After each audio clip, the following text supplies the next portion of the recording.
starting the stream here. All right. But you can keep talking. Yeah, Dave Attell fucking killed. I don't think I ever listened to any of his stuff. No, dude, it was, you could tell. I know Dave Attell's been a comedian for decades, since the 80s, I think. And you could just tell, like, his shit was fucking on. Like, his bits were really good. Real clever and fast. And excuse me. Oh, yeah, okay. He used to have the late night with Dave Attell. Yeah, yep. Yeah, dude, he's been in the game forever. He's a funny dude. Yeah, you could just tell he was just like a cut above everybody else just because he'd been doing it for so long, and he just fucking knew what he was doing, man. That's crazy. Yeah. It was a really good show, though. What's up, Rose? Nick isn't fat. Hashtag Nick isn't fat. Get it trending on Twitter. Nick's a fat bitch.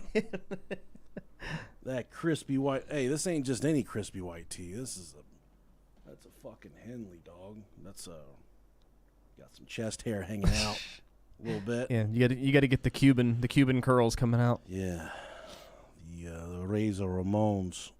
The bad guy. Yep. Well, thanks guys for being here. Happy Father's Day. Thank you. Thanks, Code Meister. I think we had a good Father's Day. Yeah. We'll talk about that on the main show. Sure. Because I did not get what was promised to me, which was head. Not from the kids. But from my okay. wife. We'll say these damn kids think they can get everything. He's going to prison. All right. Let's do it.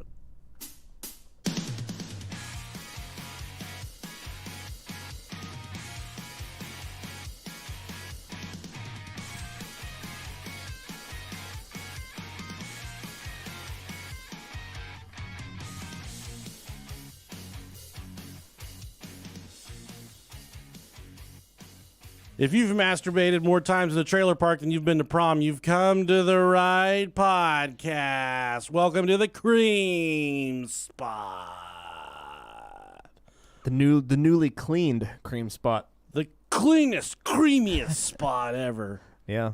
Hey, man. Here with my best pal, Robbie Doggy. Hey, guys. Rob. Corn cob dingley diggity Rob diggity dangle dob corn cob pipe Rob dog. An old Dickalicious Nickalicious, or as my brothers called me back in the 90s, Dickless Nicholas. But that nickname is reserved for them. You can't call me that. Yeah. Because you got to earn them stripes. Are a fucking alcoholic. Everyone that listens to this podcast is either injecting marijuanas or drinking a lot to hurt their liver. Hell yeah. No people that abstain from those vices. You gotta. Listens to this shithole. Speaking of shitholes, how was your Father's Day, Robert? It was good, man. We had a good time. Good evening. Did your kids get you any cards or anything? No, I told them I wanted them to keep their money and everything. I didn't want them to spend anything. Cards on me. are stupid. As long as I just wanted them all to hang out with me and us to have a fun day. So beat the shit out of each other. Yeah, exactly. Well, so we had a good little family day. For Father's Day, the kids got us, I'd say us, you're like a second dad almost. They got us a mini fridge for down here in the podcast room. It's beautiful. And they filled it full of beer. I know. And it's fucking great. They gave me the time to scrub this. I want to tell you guys something. I wish there was a way that we could project the smell and what the floor looked like in this podcast room out to the masses to show you that it looked like a trailer park exploded in this place. It was pretty bad. But I got it all cleaned up. It's a professional setup. I'd bring George Bush in here. It's so fucking clean. It looks great. I know it's a busy spot. I got the alarm system in the house. Mm-hmm. And the alarm in here, it is set up. Can't move in here. Yeah.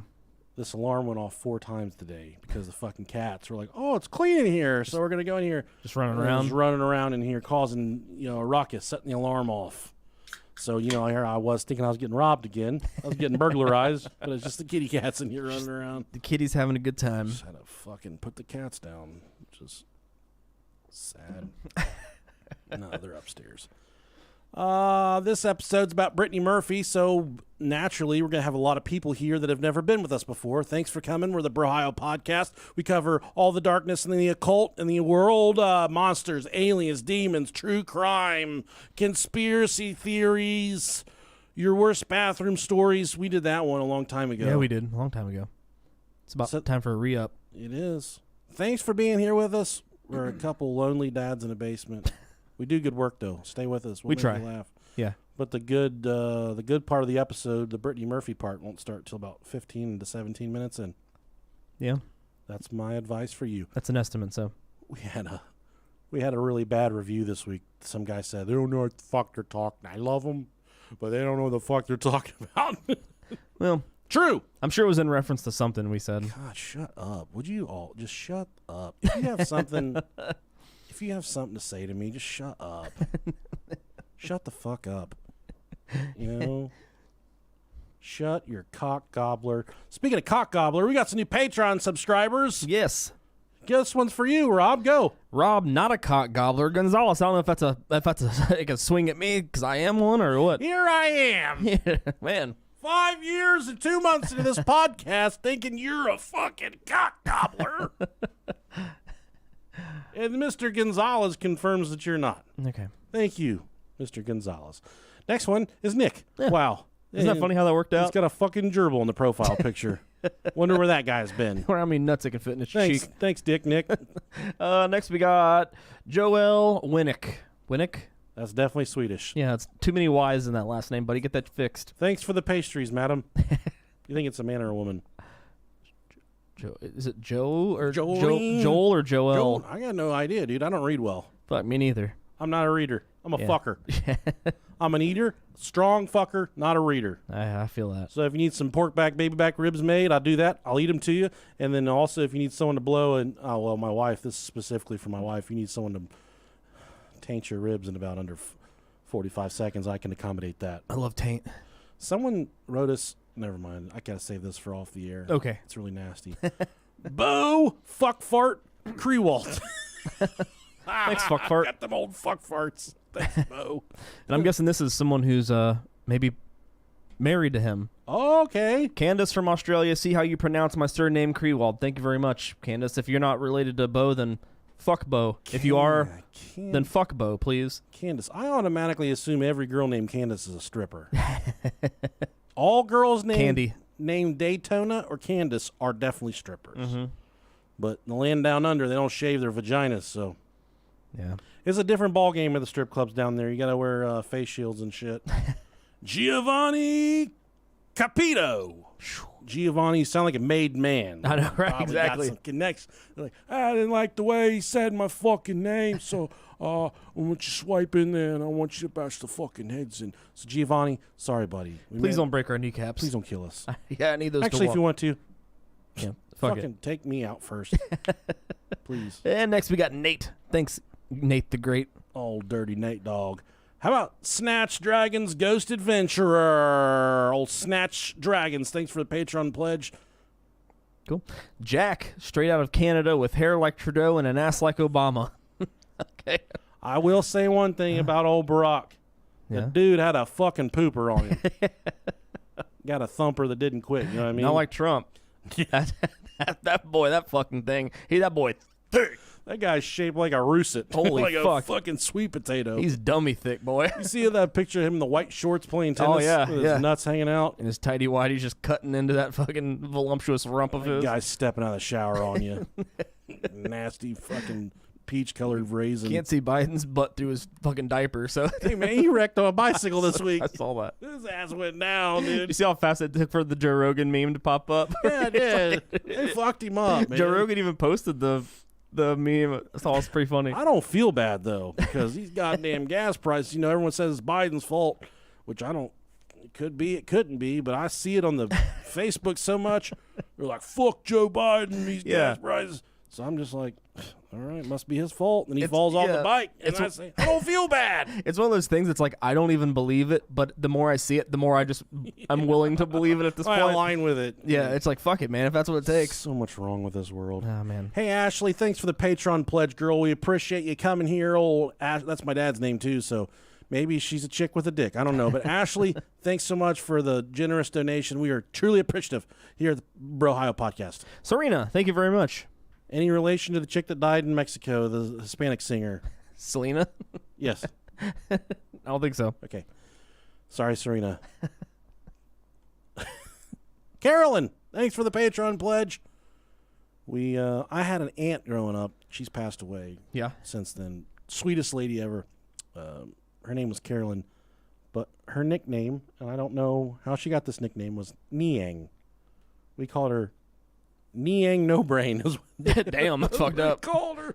I don't know how that aligns with Carolyn, but I'd call her Aunt Niang, and I don't know why they call her that. Yeah, it's just like a sound. That's not even like a word. Niang, Niang, Niang. She's a sweetie. I love her and I miss her every fucking day. I call her Caraway is what I call her. Oh, okay. I call her Aunt Caraway. In a pinch, you might be able to breathe through your butt. This is the newspaper article that we're bringing to you here on the Brohio Podcast this week. Every week we like to give you one newspaper article from the week past, something to enlighten your travels. I feel a sneeze coming on. Sneeze it, man. I can't do it. Oh my God, I got a nose tickle. Okay. We generally don't like to think about the fact that there's a large worm-like organ inside of our abdomen. Okay, I don't like the way this is going. That's the sort of thing which you usually only have to make peace with when watching horror comedies like Slither. But it doesn't stop it from being true. Your intestines stretch for roughly 15 feet inside your body, winding a path between your stomach and your rectum. And that's what I do to the rectum, is I rectum. Gotta wreck the rectum. Yeah. Despite being among the creepiest of your internal organs, your intestines play a crucial role in your everyday life, taking up nutrients from the food you eat and ridding your body of waste, i.e. poop. But their job ends at your end. They can't, for instance, help you breathe, right? Getting the oxygen needed for survival is achieved through various processes in the animal kingdom. Insects gather oxygen through holes in their bodies known as spiracles, and some vertebrate animals can breathe through their butts, sort of. In the winter, turtles slow their metabolism and get most of their oxygen through their cloaca in a process known as cloacal respiration. Other reptiles and amphibians use similar respiration techniques to breathe without using lungs. If you happen to be a mammal, however, it's long been believed that if your lungs are out of commission, then you are shit out of luck, at least until recently. We've long known that the intestines could take up chemical components and deliver them to the rest of the body. That's one of the ways your gut microbiome communicates with your brain, but it was unclear if the same or similar processes could be used to get oxygen into the bloodstream. To test the hypothesis, scientists created a scenario in which pigs and mice in a laboratory were deprived of normal respiration and ventilated via their intestines. To improve the likelihood of oxygen uptake, some animals had their intestines scrubbed in order to thin the... God damn it. If I breathe through my fucking butt, go ahead and let me die, dude. But, they still... The hypothesis... the answer they arrived, they were able to get these animals to breathe through their butts. I knew turtles could breathe through their butts, but I didn't know that we potentially could. I've been tearing up Shredder's Revenge on PlayStation. Oh yeah, cow motherfucking bunga. Mm-hmm. And I've been doing it. I've just been playing a bunch of Switch lately, and I've just been playing. Shredder's Revenge just came out. Oh, nice. I've been playing Earthbound on Super Nintendo. I've been playing it through the Switch. Good stuff. Man, I never got to play Earthbound when I was a kid. Now I fucking love it. It's good stuff. So fucking good. I love me a good RPG. I've been acquiring stuff to build an arcade, like a full-size stand-up arcade. Oh, yeah. And Stacy's like, what are you doing? And I said, I'm a fucking grown adult. There's stuff from my childhood that I want that I never had. Mm-hmm. Turtles in Time, man. I know. That's what the machine I'm building is a Turtles in Time machine. That's the fucking quintessential arcade game. But I'm going to put all the arcade games on it. I'm going to dress it up like Turtles in Time. Sure. And people are going to say, oh, you get the one-up arcade, the little miniature one for $600 at Best Buy. Nah. And I'm going to say, no, I'm building a full-sizer. I don't know where I'm going to put it. You got it, man. Because it is going to be the end of my marriage when I do put it up. Yeah, that's what we want to do, the same thing, but those fuckers are expensive to make. We're building one. I got it priced a little under about. I got it about $1,500. Whew. Yeah. Damn. I built it one breeze at a time, and it didn't cost me a dime. I know it's me you went out. I just been stealing shit one at a time. We go to Micro Center, boop, boop, I steal it, and walk out. I don't care. Steal wood from Lowe's. No one's gonna stop me at Lowe's. Clean cut, dude. Just going in there in my work boots, no dirt, mud on me, not asking any questions. It'll come out of those employees' paychecks. Fuck them. I could just be like, hey man, you know who I am? You know who I am? I'm gonna need you to look the other way. Absolutely. Did you wear a Ohio shirt to the Burt Kreischer concert? I didn't. Oh, wow. Great. That's great for the brand, Robert. I should have, but I didn't. I'd let you down. I'm sorry. Have. Definitely could have. All mine are kind of crusty, though, and I kind of wanted to look good. Yeah. They are getting pretty ratty. I've been wearing the shit out of mine, so, yeah. Speaking of, like this newspaper article talking about people possibly breathing out of their butts. Sure. I washed my ass really good the other day. Mm-hmm. Yeah, you did. I mean, real good. I washed my ass. I scrubbed it because I thought some good stuff was going to be happening to me. Yeah. Scrubbed it. And then I was still like, I went back to hit it again just because, and my bare flesh finger hit my butthole. Okay. So then I smelled my finger. I was going to say, just smell your finger? Yeah. It fucking stunk like shit.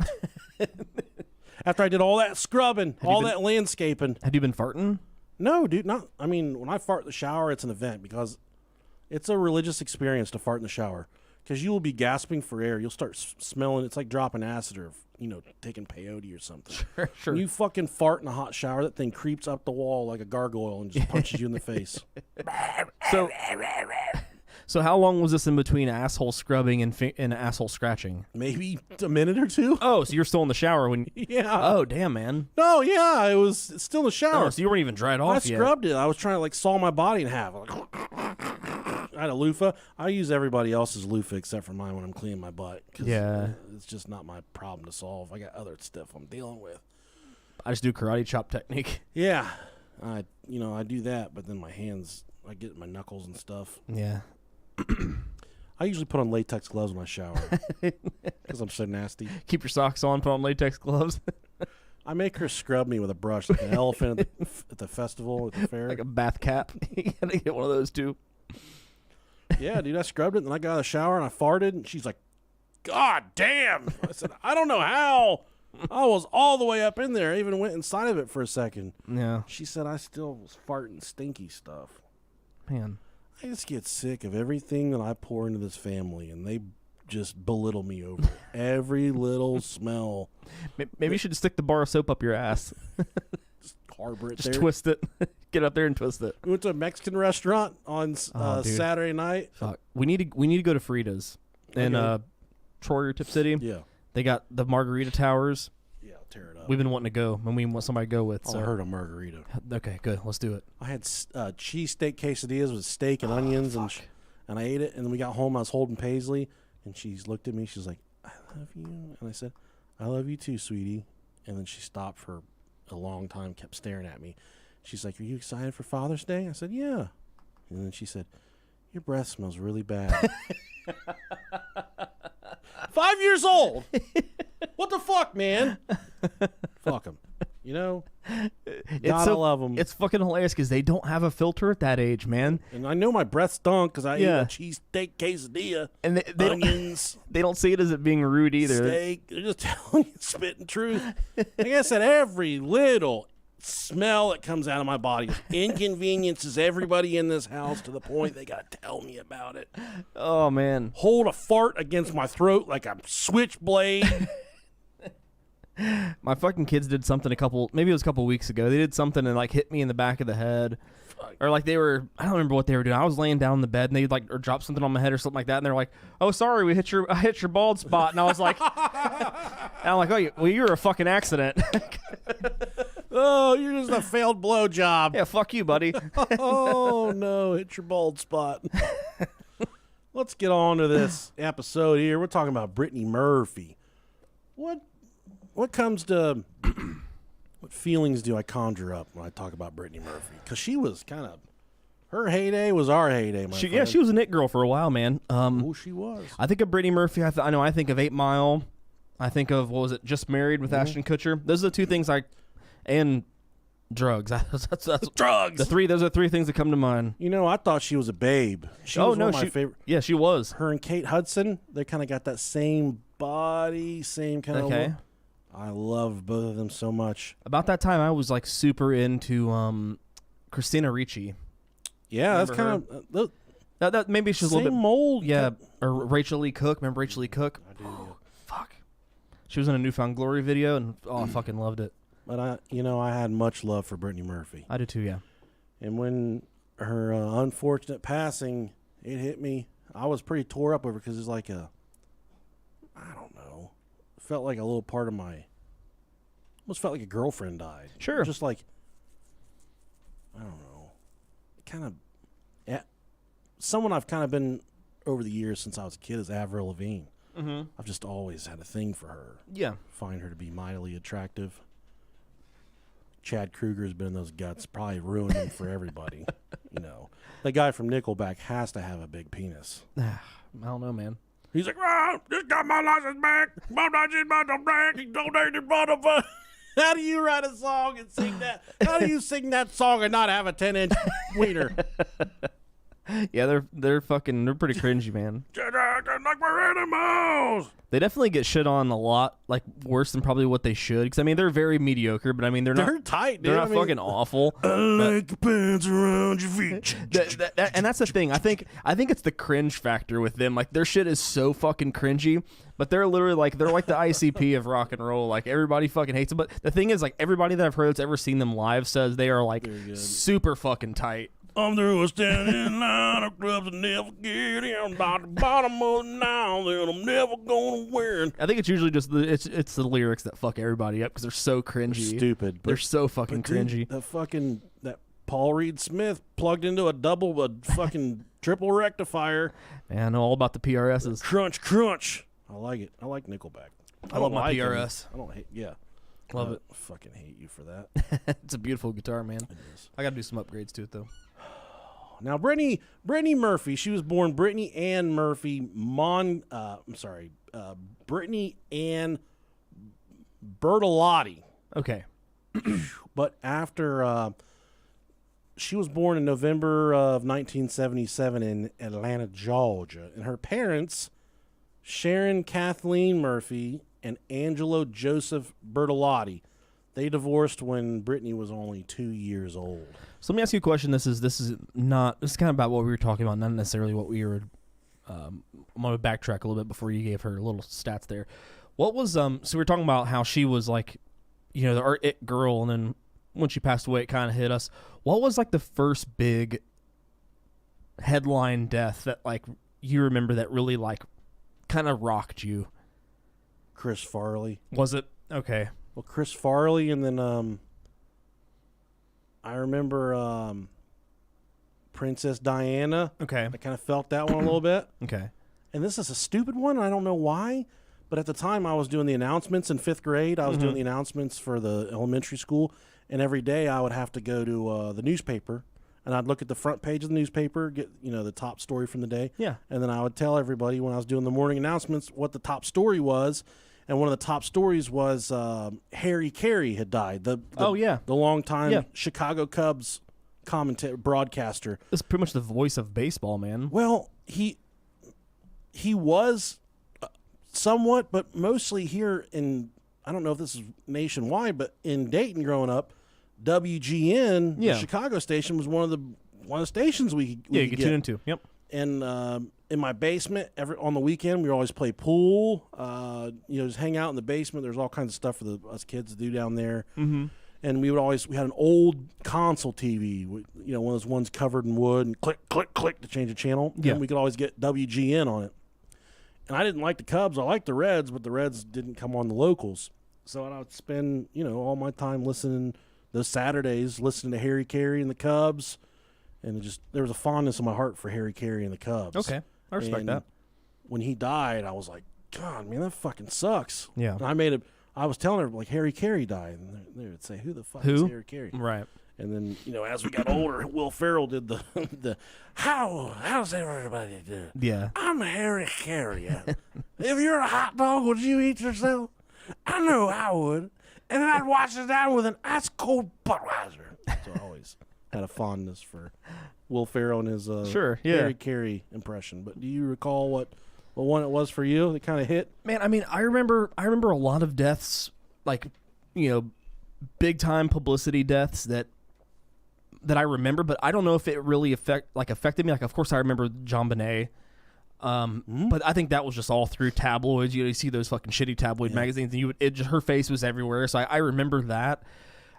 Michael Jackson, that one hit. But I think we were older though. Yeah, and that's the thing. The ones that I think I really felt were the ones when I was older. The only one that really messed me up, and then I was like almost, maybe I did shed a tear, was Robin Williams. Yeah, man. I was older for that. We were in our mid to late 20s. Yeah, late 20s, and that fucking hurt, man. I was on the side of the highway with a broken down truck, and I just got exhausted working on it. Yeah. I sat down and opened up Facebook and saw that he died. I said, this can't be real. Yeah. But but as time goes on, his death gets worse for me. Sure. And then Chester from Lincoln Park, that one hurt too, man. Yeah, and I think the reason I attribute that so much is like something that seems like so long ago is because like he was such a part of our childhood, you know what I mean? And such good stuff everywhere you turn, man. Yeah, like everywhere, and it's hard to think that that's that part of our childhood kind of is gone. It's gone. It's crazy. We watched Jack not too long ago, but the kids were laughing so hard. Yeah, especially when he's running around the house with his breadstick like it was a dick. Mm-hmm. And they're all laughing. I looked at them like, what are you guys laughing at? They're like, they weren't. They wouldn't say. Like, he's got the breadstick like it's a dick. But they knew, and I knew. And then it's just a funny moment, man. Yeah. Oh, but her parents divorced at the age of 2. Mainly the reason they divorced is the father, Angelo. He moved the family to New Jersey. Well, in New Jersey, he was a made man, and he had lots of ties the mob and the mafia. If your name's Angelo, bro, ain't nothing fucking good forget about it. And he was a bit of a made man. He had it going on there in New Jersey. But Brittany's mom, she said, I can't do this lifestyle of guns, drugs, crime. It's just not for me. So she took Brittany and she divorced Angelo and she moved away. Brittany was raised by her mother, and her mother would never leave her.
my headphones off while this thing's fucking clapping and rebooting. Brittany's ghost, y'all.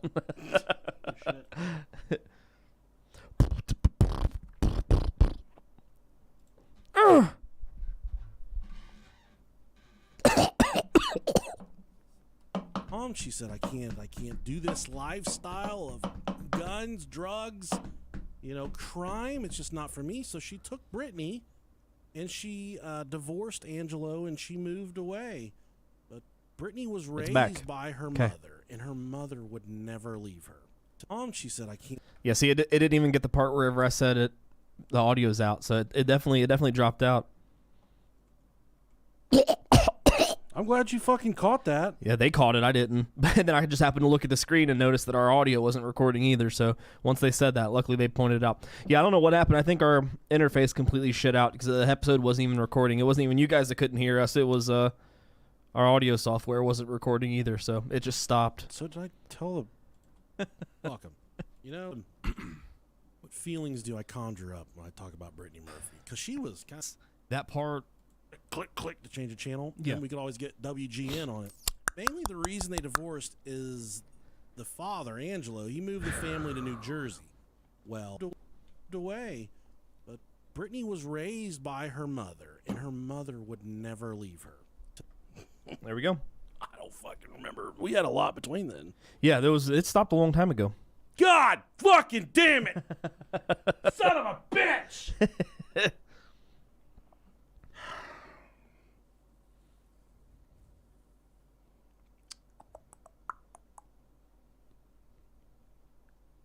All right.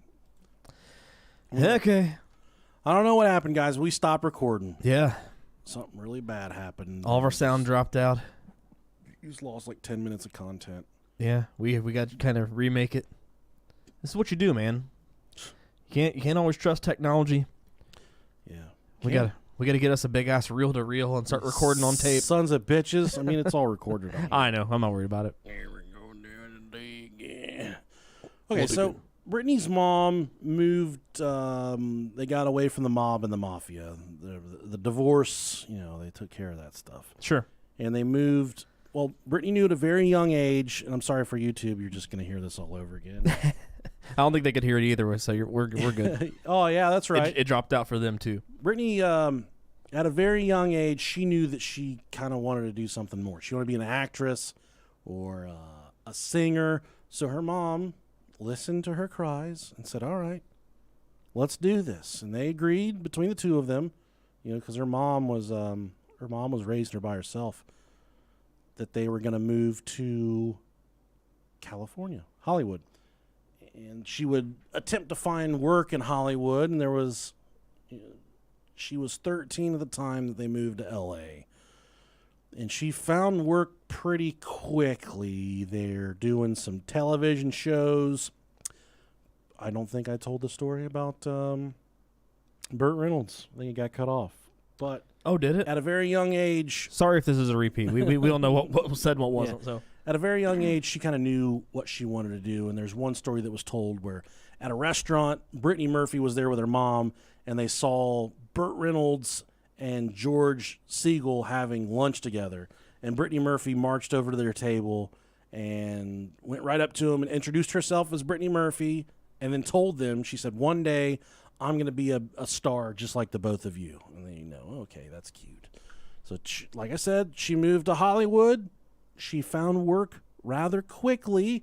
From the age of 13, 14 on, she co-starred in a lot of guest appearances, I should say, in a lot of television shows I've never heard of. But then also she guest starred in a lot of shows that we have heard of, starting with Blossom, Sequest 2032, which you'll remember her co-star in that was Jonathan Brandis. Okay. Do you remember him? I do. Yeah, he was a babe back in the day. Yeah, he unfortunately took his own life at a very young, 27 years old, I believe. Unfortunately. But then also the TV show Murder One, she co-starred in Frasier. She guest starred in Frasier. She guest starred in Party of Five, Boy Meets World. I knew that one. And it's Boy Meets World. Classic. Dude, it's so fucking good. Topanga's your lifelong. Ugh. Love her. Yeah, she's good. Oh, love her. Who did I see the other day? Kelly yeah, Tiffany Thiessen. Yeah, I saw her on Facebook. I follow her on Facebook, man. Yeah, she is Jesus fucking gorgeous. Still. Dude. Oh, my God. Yeah, she's fine wine, my friend.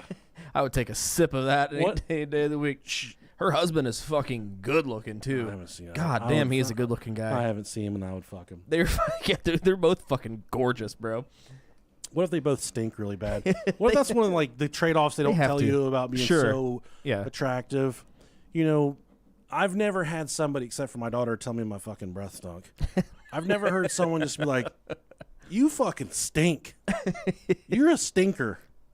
I've had people get close to me before and go, "Hey, boy, you smell pretty fucking good." Yeah. I think got them folds clean, didn't you, fat boy? Yeah, I think nothing would hurt me more if someone told me I smelled bad. Like, I don't know how to tell you this. You smell like a rotten apple.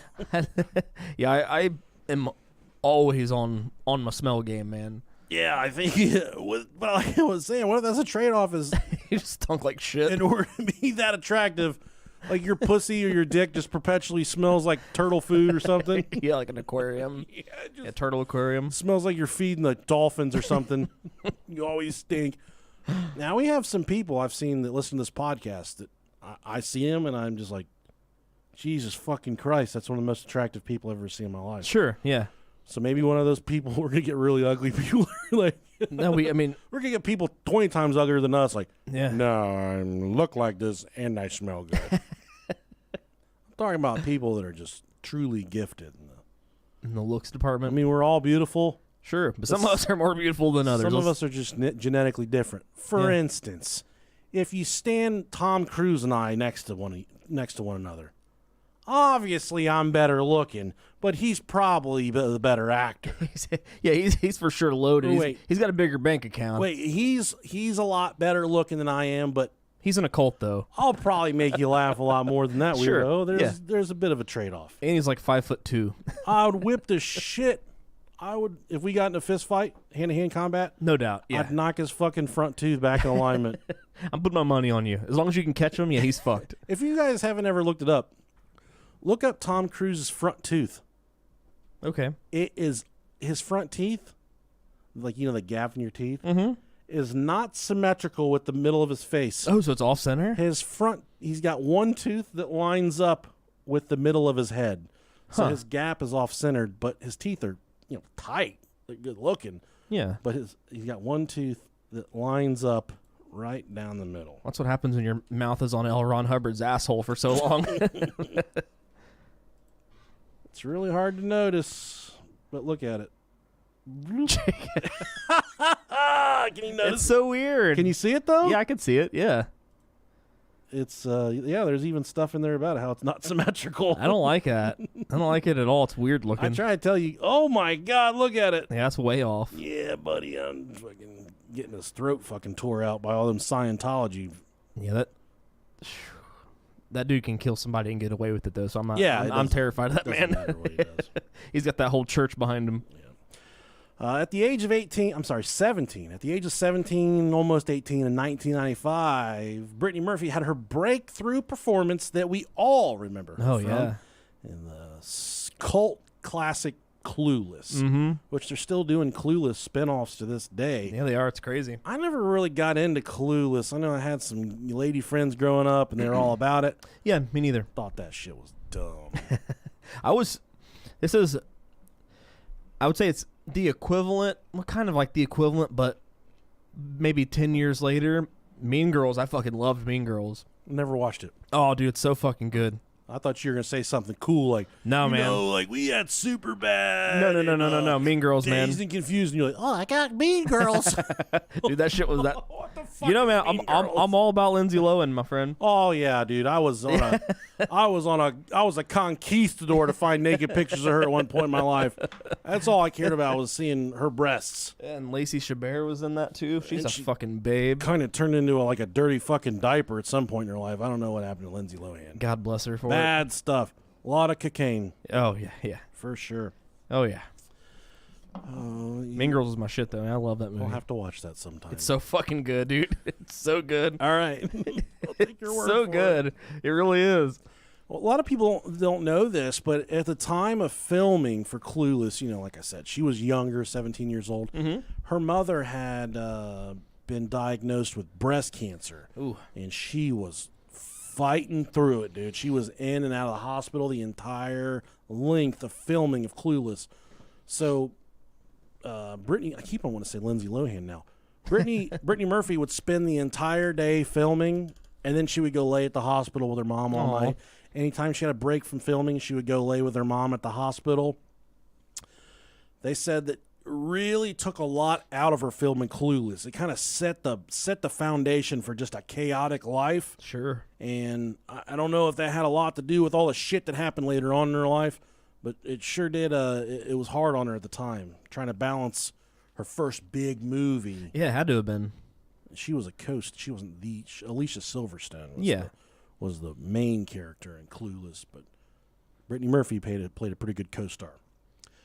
So also while she was doing the Clueless gig, she had to be a high schooler as well, and it was prom time. So who else did she take to prom other than her fucking Sequest 2032 co-star? Jonathan Brandis is who she took to prom. One up that, bitches. Yeah.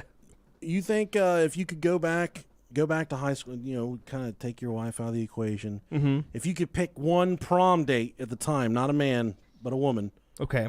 who would you have taken to prom? If you take one girl to prom. Like, With no promise of any extracurriculars. are we talking?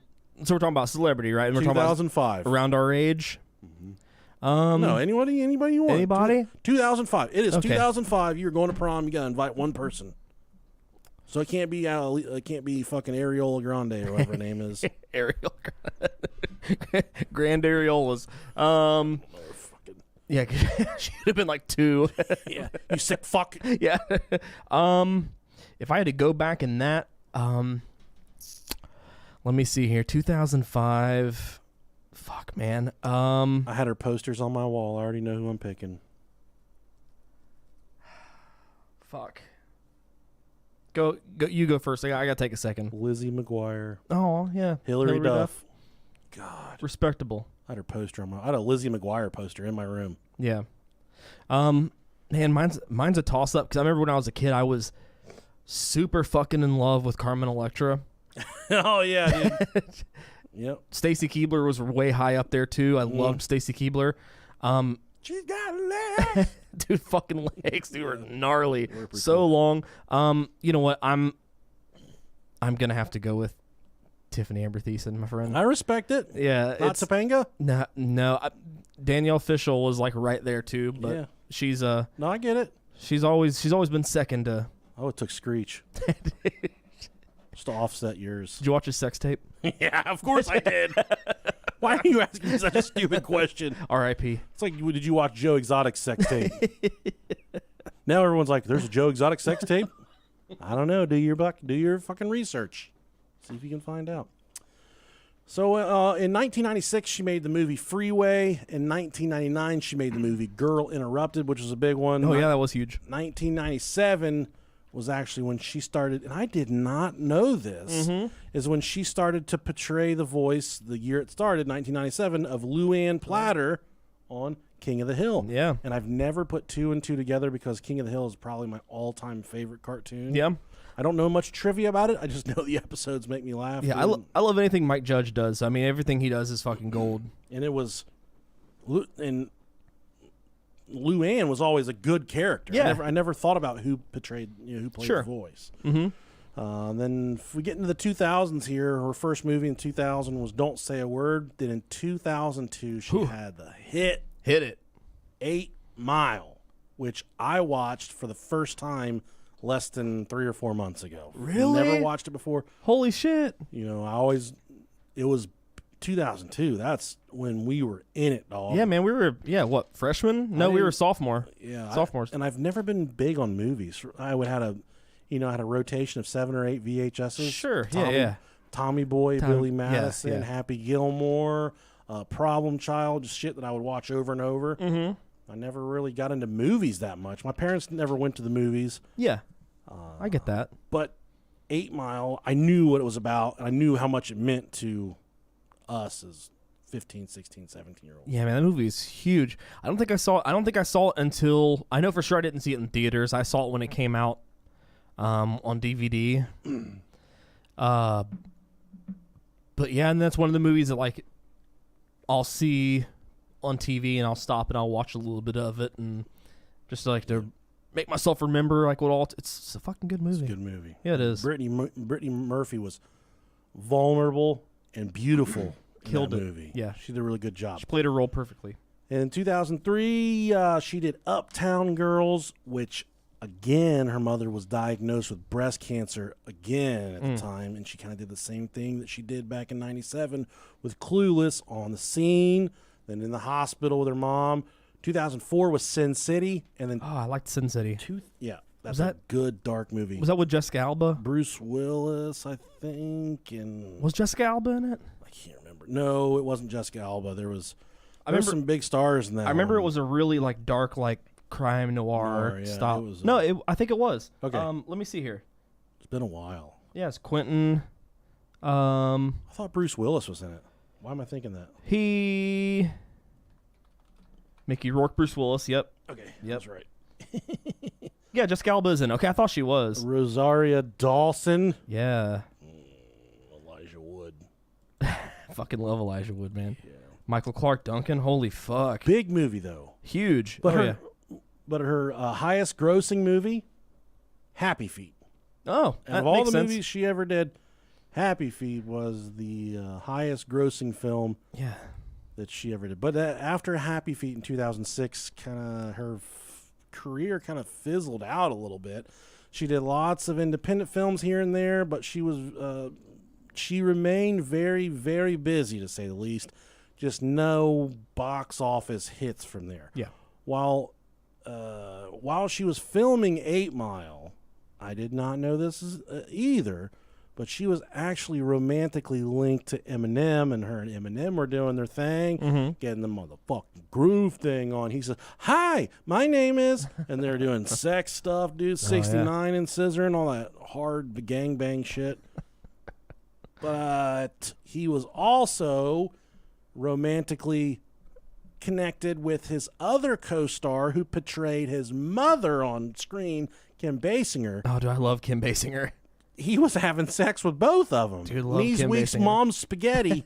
he was fucking his mom's spaghetti. Yeah, he was all up in mom's spaghetti. He was doing all of it. Dude, I love Kim Basinger. He was tossing the salad and eating the spaghetti.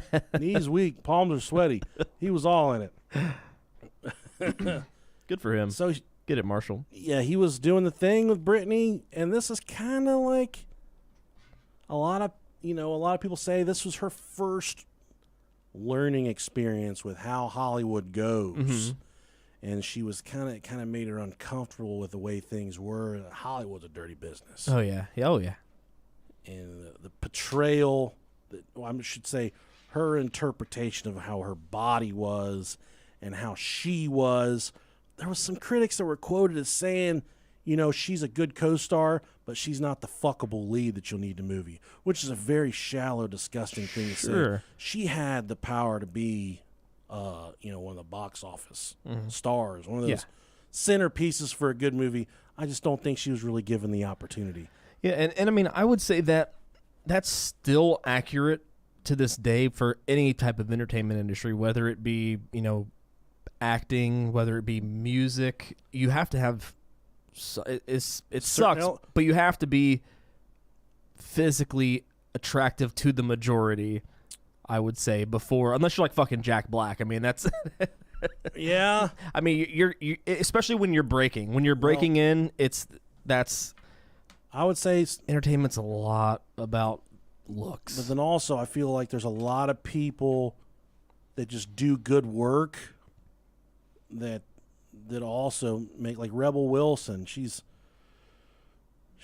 not fucking pretty to me, but she's a megastar. And then who's the guy that played in Hunger Games that died? Big Big actor. He played Along Came Polly or whatever. He was the. Who's in Hunger Games? Yeah, he was in Hunger Games, I believe. Or I'm having a brain fart. Everyone just screaming at us right now. Hunger Games cast. Was he in Hunger Games? I was say I don't know anybody in Hunger Games that would have been dead.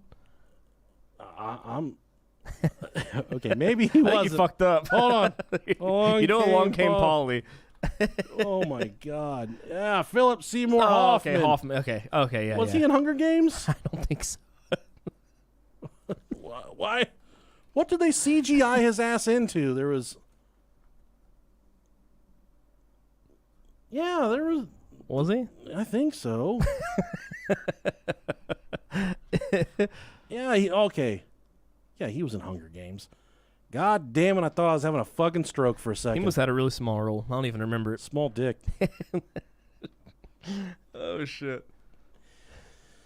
Oh, all right. So, like I said, it was rumored that Eminem was romantically linked to his on-screen mother, Kim Basinger. At the same time, he was linked to Brittany Murphy. However, Brittany Murphy's increasing fame came with heartbreaking consequences, and she was kind of scrutinized in the tabloids a lot, and many began to comment on her appearance, attributing her svelte figure to anorexia or substance misuse. Murphy denied the gossip and claimed that her metabolism had changed over time, but still rumors continue to haunt her throughout the ensuing years. After the relationship with Eminem, hard and fast, buddy, she moved on to another 2000s hero, Ashton Kutcher. Yeah, buddy. He was a dog back then. Oh man. Not really a dog anymore. No, he's married to Mila Kunis now. You don't need to be a dog. Yeah, when you're at the top of your fucking game, my friend, you can't really do much better than Mila Kunis. I did not like her when I was a kid. Oh my fucking god, dude. My brother. That's shit. That's why our shit doesn't work. Damn, sorry guys. That blew your fucking ears out. My brother was always like, "Oh my god, fuck Mila Kunis." Oh yeah, I man. don't really like her that much. Love her. But then as I grew older, I was like, "Oh my god." You understand. And then that one girl started doing porn from Florida State with the she doesn't really do porn anymore. She's kind of like a Middle Eastern chick from, I think she's from Lebanon or something. Mia Khalifa? Yeah. She's back in it. Okay. So she's back in it. She's back in the game. She kind of looks like Mia. I'm sorry, Mila Kunis, or kind of look similar, you know. I feel you. Not a lot. No. If similar names. If you'd feel me right now, you'd know what I'm talking about. Oh, stupid. So while they were filming Just Married, Brittany Murphy would link up with co-star Ashton Kutcher, and they would enter into a romantic relationship, a whirlwind romantic relationship. They, in the movie, they tried to join the Mile High Club. You remember the scene. The two of them were trying to have sex on a plane. Didn't go so well, but Ashton Kutcher and Brittany Murphy would later confirm in, some interviews that they had joined the Mile High Club since then. So they're up there, up in the sky. Yeah. Doing the butt smacking, ball flapping, doing the motherfucking dude, tearing it up. Hell yeah. That was a good movie. It was good. That was a fun movie. He said, "We're gonna ram the gate." There's lots of quotes from that movie. Good fun movie. I remember that's one of the first movies my wife and I watched together. Aw. But also at the same time, she was dealing with a lot of body image concerns. She was really self-conscious about the way she looked, and it didn't help the way the tabloids and the media were portraying her, what they were saying about her. One person that worked with her on the Clueless set said, and this is a quote, "She seemed to go through a change on Clueless. Maybe she felt like she was not the skinny, pretty girl, And then the next movies, she was, thinner, blonde, and going out with Eminem and Ashton Kutcher, and, suddenly got more into the whole glamorous scene. I think she felt the pressure to become a different sort of commodity to survive in show business, and I think it was awful." I could see where you would think that about her. Yeah. And that's unfortunate, man, because she was a really, really pretty, beautiful young lady. Could have had it all, but she fucking hooked up with a goddamn douchebag. Almost immediately after, so Ashton Kutcher and Brittany, they dated for about 7 months. And it was in a whirlwind. And Ashton decided that he missed the bachelor lifestyle too much. A lot of people say, there's some whispers that Brittany's mom was just too much a part of the equation for Ashton's liking. And as this story we're telling right now kind of rolls on, and the thunder rolls, as it keeps going, you'll learn that her mom, she's never out of the fucking picture. She has a reoccurring role. It's kind of like your situation. Oh, yeah. Sure. No, that's a good woman right there. Yeah, she's always there, but it's not that big a deal. She stays out of the way. Yeah, she minds her own. She's a sweet bee. She needs some sweet D. From old Dickalicious. You know, when she gets a little drunk, I've been around her when she's a little drunk, sometimes I think she always is. She's tried to fucking kiss me a couple times. And I'm like... Get it, boy. I'm like, girl! And then I send sexually aggressive stuff to your wife about it. Yeah, you do. And then she tells me to fuck off. She tells me that she's going to tell my dad bad stuff about me. We don't need to go there. But too many secrets to be told. I know, man. That's a lot. And almost immediately after Ashton and her broke up, she got engaged to her manager, Jeff Quatnitz. Twatnitz, right? But they broke it off pretty quickly. So they got engaged, broke it off. This is all within a few weeks of one another. In 2003, and this is kind of interesting here. Let me take you a sip. In 2003, she presented a trophy at the Independent Spirit Awards. She was exhibiting some really bizarre behavior. She also looked very skinny at the time. Mm-hmm. From just my eyes, seeing her on the carpet for this the Spirit Awards, and there's nothing wrong with this, her clothes were falling off for her, and she was kind of really bony. So whether she was sick, whether she was dealing with, some eating disorders, I wish somebody could have fucking helped her. Mm-hmm. And if you are going through something like that, God damn it, get help, because you're far more beautiful than you'll ever realize. You really are. Man, woman, whatever you're dealing with. I know it's tough and it's hard, and no one sees themselves in a positive light. For sure, yeah. I get naked and I say, what the fuck is this? I look like a bagel when I get naked. I love bagels, dude. Don't get me wrong. Yeah. But when you get naked, you don't want to look like one. For sure. But I get discouraged and I get upset. But then usually I just start jacking off in the mirror and yelling at myself, like, you fucking fat motherfucker. I can usually talk myself out of a boner. I get so mad and just start talking mean to myself in the mirror. I think everybody deserves that a little bit. Every once in a while from yourself. Just toughen yourself up a little bit. Just like a good, like a big old tough ass steak. You got to stab it a few times with a fork. Right, you got to thicken your skin a little bit. That's what I do. I'll start stabbing myself in the dick with a fork.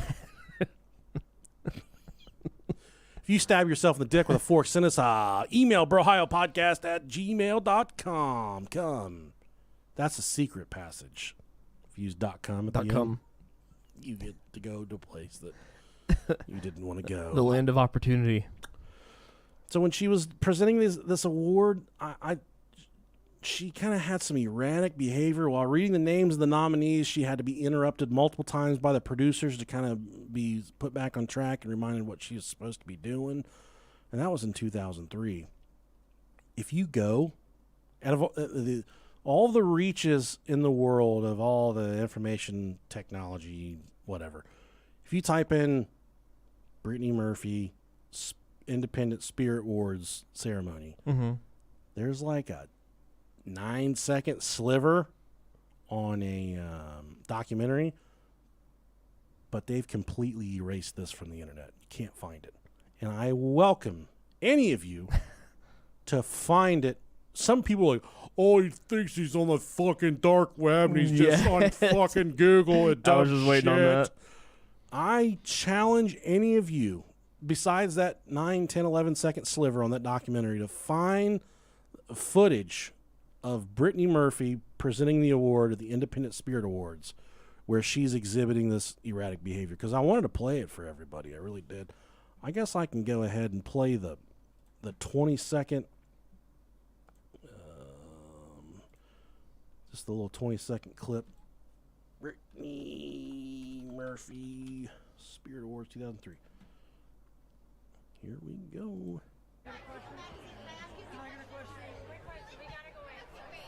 And this is her going in. Yeah, she was a fucking babe. She was.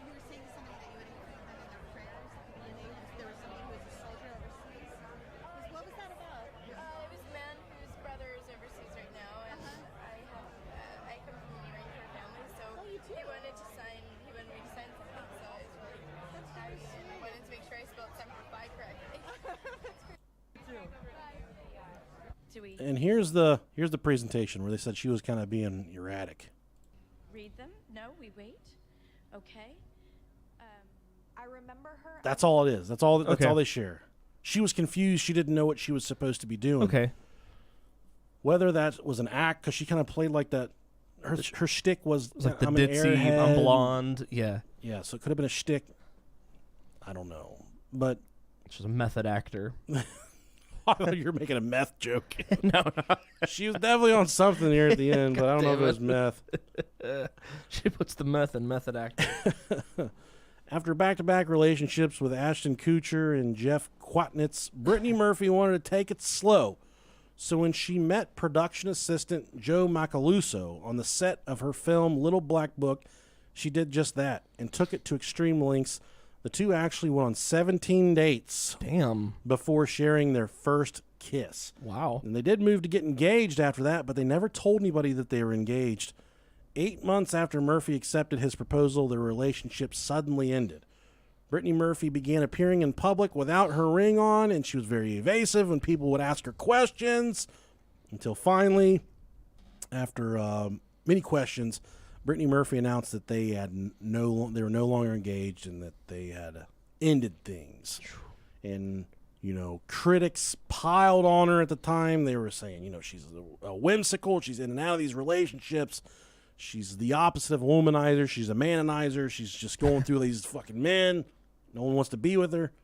And they were talking a lot about the way her body looked and how they suspected her of being on fucking hard drugs of some kind. Stephen Holden of the New York Times once wrote, quote, he wrote that she, quote, suggests a dumbed-down Meg Ryan with a gloss of Melanie Griffith. Ooh. The combination of criticism and tabloid scrutiny on her personal life ended up getting the best of Brittany Murphy, and her friends reported that she suffered from brutally low self-esteem. Man, that sucks. She was everything. For sure. Didn't even know it. All that and a bag of potato chips. Feel me, Rob Dog. I feel you, my friend. Things seemed to change for Brittany Murphy when she fell for British writer and director Simon Monjack. And some of you, probably your skin's already crawling hearing this guy's name. In 2006, Murphy had read his script for an upcoming film and contacted him to pass on her compliments. Monjack, then freshly divorced from his wife, took an interest in Brittany Murphy. They went on a date, and within a week, they were spending every night with one another. At face value, I think it's Simon. But I want to call him Seaman. There you go. At face value, Simon was serious, well-educated, and wealthy. That's what he portrayed on the exterior. On the inside, this motherfucker was the slimiest, grimiest, nastiest dude. Every girl listening to this podcast could do better than Simon fucking Dick Jack or whatever his name was. Everyone listening, every man, woman, cat, dog could do better than this guy. So beneath the exterior, he had a history of bad checks. His girlfriends all hated him. They called him controlling, conniving, abusive. He didn't pay his bills. All the collaborators that spoke about him said, never, ever fucking again will I work with that dickhead. Damn. Before he met Brittany Murphy, Simon Monjack had once had a warrant out for credit card fraud, and he also lost a lawsuit after being evicted from 4 different homes. He had to pay a bank back nearly $500,000. On top of that, he owed his ex-wife's his ex-wife months worth of rent. It wasn't long before Murphy was drawn into his web of lies. Whew. This dude was fucking, and I don't know how such an ugly dude, he must have had a monstrous dick. But I do believe he probably controlled her with drug addiction. I mean, he definitely had to have had some sort of a charming aspect to him. No, there's no way.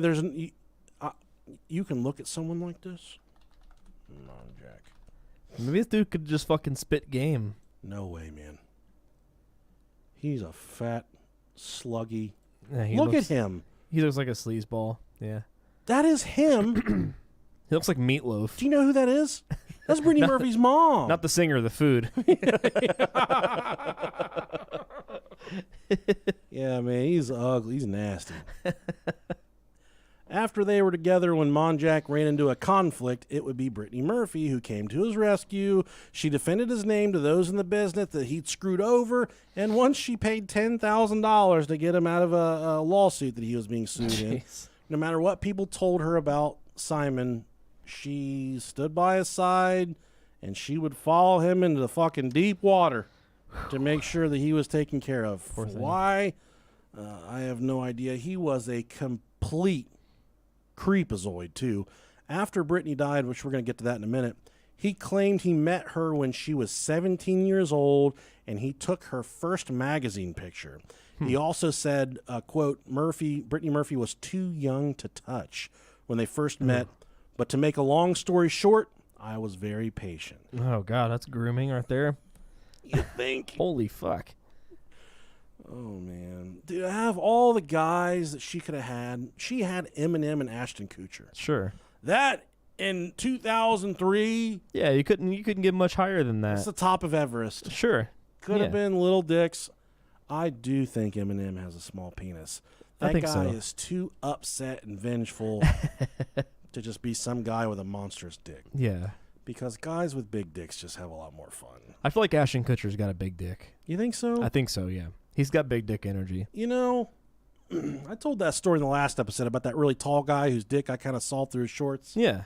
Really small dick. It mostly looked like just a head. Mm-hmm. That really has nothing to do with what I'm about to say right now. Okay. I just want to talk about that guy's dick again for a second. Just whatever. Yeah, just think about it. But yeah, I do feel like Ashton Kutcher's got that big dick Yeah, energy. no doubt. Yeah, I don't have a single doubt in my mind. He's got like a good old hefty like 8-incher in him. Yeah, you know, guys like Ashton Kutcher, big personality, Yeah. big dick. Guys like me, big personality, really small dick. That's a difference. Isn't it funny how that shit works out, man? God's like, oh man, I can either make him, he's going to be really funny, and he's going to make huge turds. Well, he's gonna have a huge dick. But I can't give him any dick. Yeah. His dick, in order to accommodate these huge turds, he needs a really small dick. And then you got Ashton Kutcher who got all the dick and just shits out rabbit turds. Oh, dumber than a sack of rubber dicks, but god damn it, is he fun. He just poops out little bitty rubber, like round balls. When he fucking poops, that's the sound it makes. He goes, bloop. Oh, it looks like he's shitting boba. Me, on the other hand, I got them big old motherfucking toilet rockers, Jack. Yeah. Don't let me get up in the water. I'll muddy that shit. Looks like a hurricane Rana came through. Oh, in May of 2007, Simon Monjack and Brittany Murphy announced that they were married, and they skipped the engagement announcement, I believe. Brittany and Simon celebrated Father's Day that year in 2007 with her family friend and occasional father figure, Alex Ben Block. Alex Ben Block noted that Simon Monjack in particular was strangely paranoid. And this is where the story really starts to take a weird turn. And I did not know this about this situation, Robert. Okay. Simon insisted that some mysterious force had them under surveillance and that someone had bugged their phones. Okay. As time wore on, the paranoia only increased, serving to separate Murphy and Monjack from friends and family everyone they were separated from except for Brittany's mom, Sharon, who lived with the couple. And you'll remember when I talked about it earlier, it said Ashton Kutcher was like, listen, while all of this is great, I gotta say, I'm out because Mama Bear is just too much. She is too involved, okay? Mm-hmm. And it says, she gets married at this point, and she's still living with him, which I kind of get it. She was dealing with neuropathy from the cancer treatment. She just intense fucking nerve pain all the time from the radiation and the chemo. She just allegedly just hurt all the time, and Brittany did everything she could to take care of her mom. So I guess I can understand her kind of. Yeah, I get it. But what I don't understand is the intense paranoia from Simon Monjack, where he thought that they were under intense surveillance, that there was some kind of mysterious force around them trying to inflict damage upon them. Why he would think that, we'll cover that in just a little bit. Yeah. After she married Simon, her career finally really fizzled out at that point. Everything except for Happy Feet, like I said, being her highest grossing film. But she also said that the role she played in Happy Feet was her most relatable character that she'd ever portrayed on the big screen. After she passed away, Simon kind of did the news rounds and the interview rounds. He said that she was lied to about Happy Feet. There was a Happy Feet sequel, and that she was written out of the script or wasn't offered a position with the script because of substance abuse issues. Mm-hmm. But the people at Warner Brothers said, we didn't put her in the script because she fucking died. That's why she didn't put... The Simon Monjack dude was known as a pathological liar and would fabricate stories to get any ruse out of anybody. Mm-hmm. And he would just make the wildest shit up. Doesn't surprise me. No, not at all. And he would he told them that the reason she didn't get the Happy Feet sequel was because of her substance abuse issues. But Warner Brothers said, no, she's fucking died. That's why we didn't, she didn't get the job. It's going to be hard for you to do lines if you're fucking... Yeah, and they're just the swirling rumors about her alleged substance abuse problems were just constantly chasing her at this point. And the first thing you sat down today, you're like, oh, Brittany Murphy, crackhead. Yeah.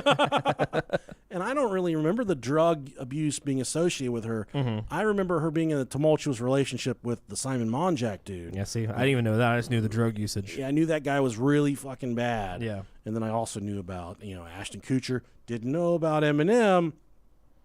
I did know about Brittany Murphy's beautiful face, though. I did, too. Very beautiful face. According to Brittany,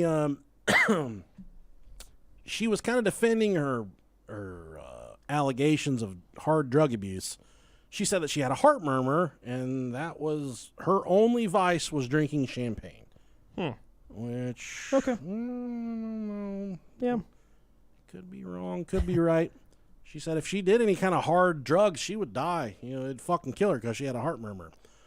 One more impressive thing about her life that really stands out.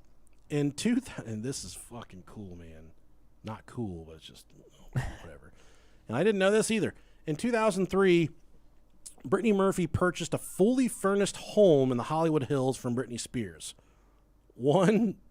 Just two fucking megastars, This is the home that she shared with her ex-boyfriend, Justin Timberlake. Ooh. God, dude, I'd like to watch that sex tape. Oh, my God, bro. Not for Britney either. No, fuck no. I love Justin Timberlake. Me too, man. He's good. As the years wore on, Brittany Murphy grew to fucking she hated this house, dude. And every time they'd be on their way to this house from a job or from a Hollywood function, Brittany would beg Simon to go stay at a hotel in Beverly Hills. Instead, Simon would say, no, we're going home. But just go there and just smell the fucking bed. What? God, Justin's ass was right here. Oh, fuck. He's licking the toilet seat and stuff. Come here, river. But Britney Spears hated this house too, dude. This house was whatever. There was an incident from when Britney Spears lived there. Mm-hmm. After it happened, there was one weekend that Britney Spears was partying too hard, Okay. and she was fucked up. So one of her associates, who did a podcast interview, had a holistic Reiki healer, natural, whatever. Yeah. The associate said, I'll get my guy in there, and he'll get you all squared away. Britney Spears is like, and, she was all, ready to go, whatever. This guy was coming in to get her straightened out. So the holistic Reiki healer goes in, does this thing, but then leaves and calls the associate that called him in and says, listen, I know what you sent me in there to do, but something is fucked up with that house.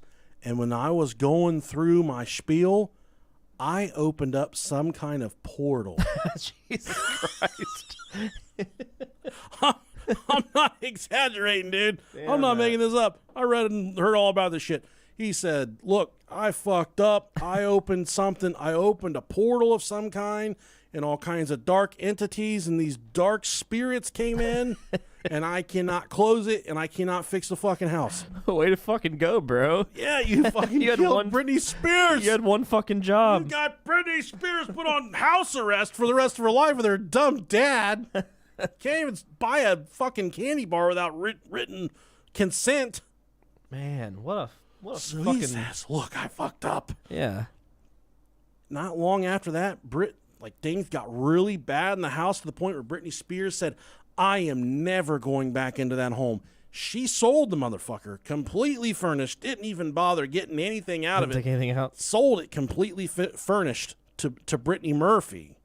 Brittany Murphy buys the house. She moves into it with Simon Monjack.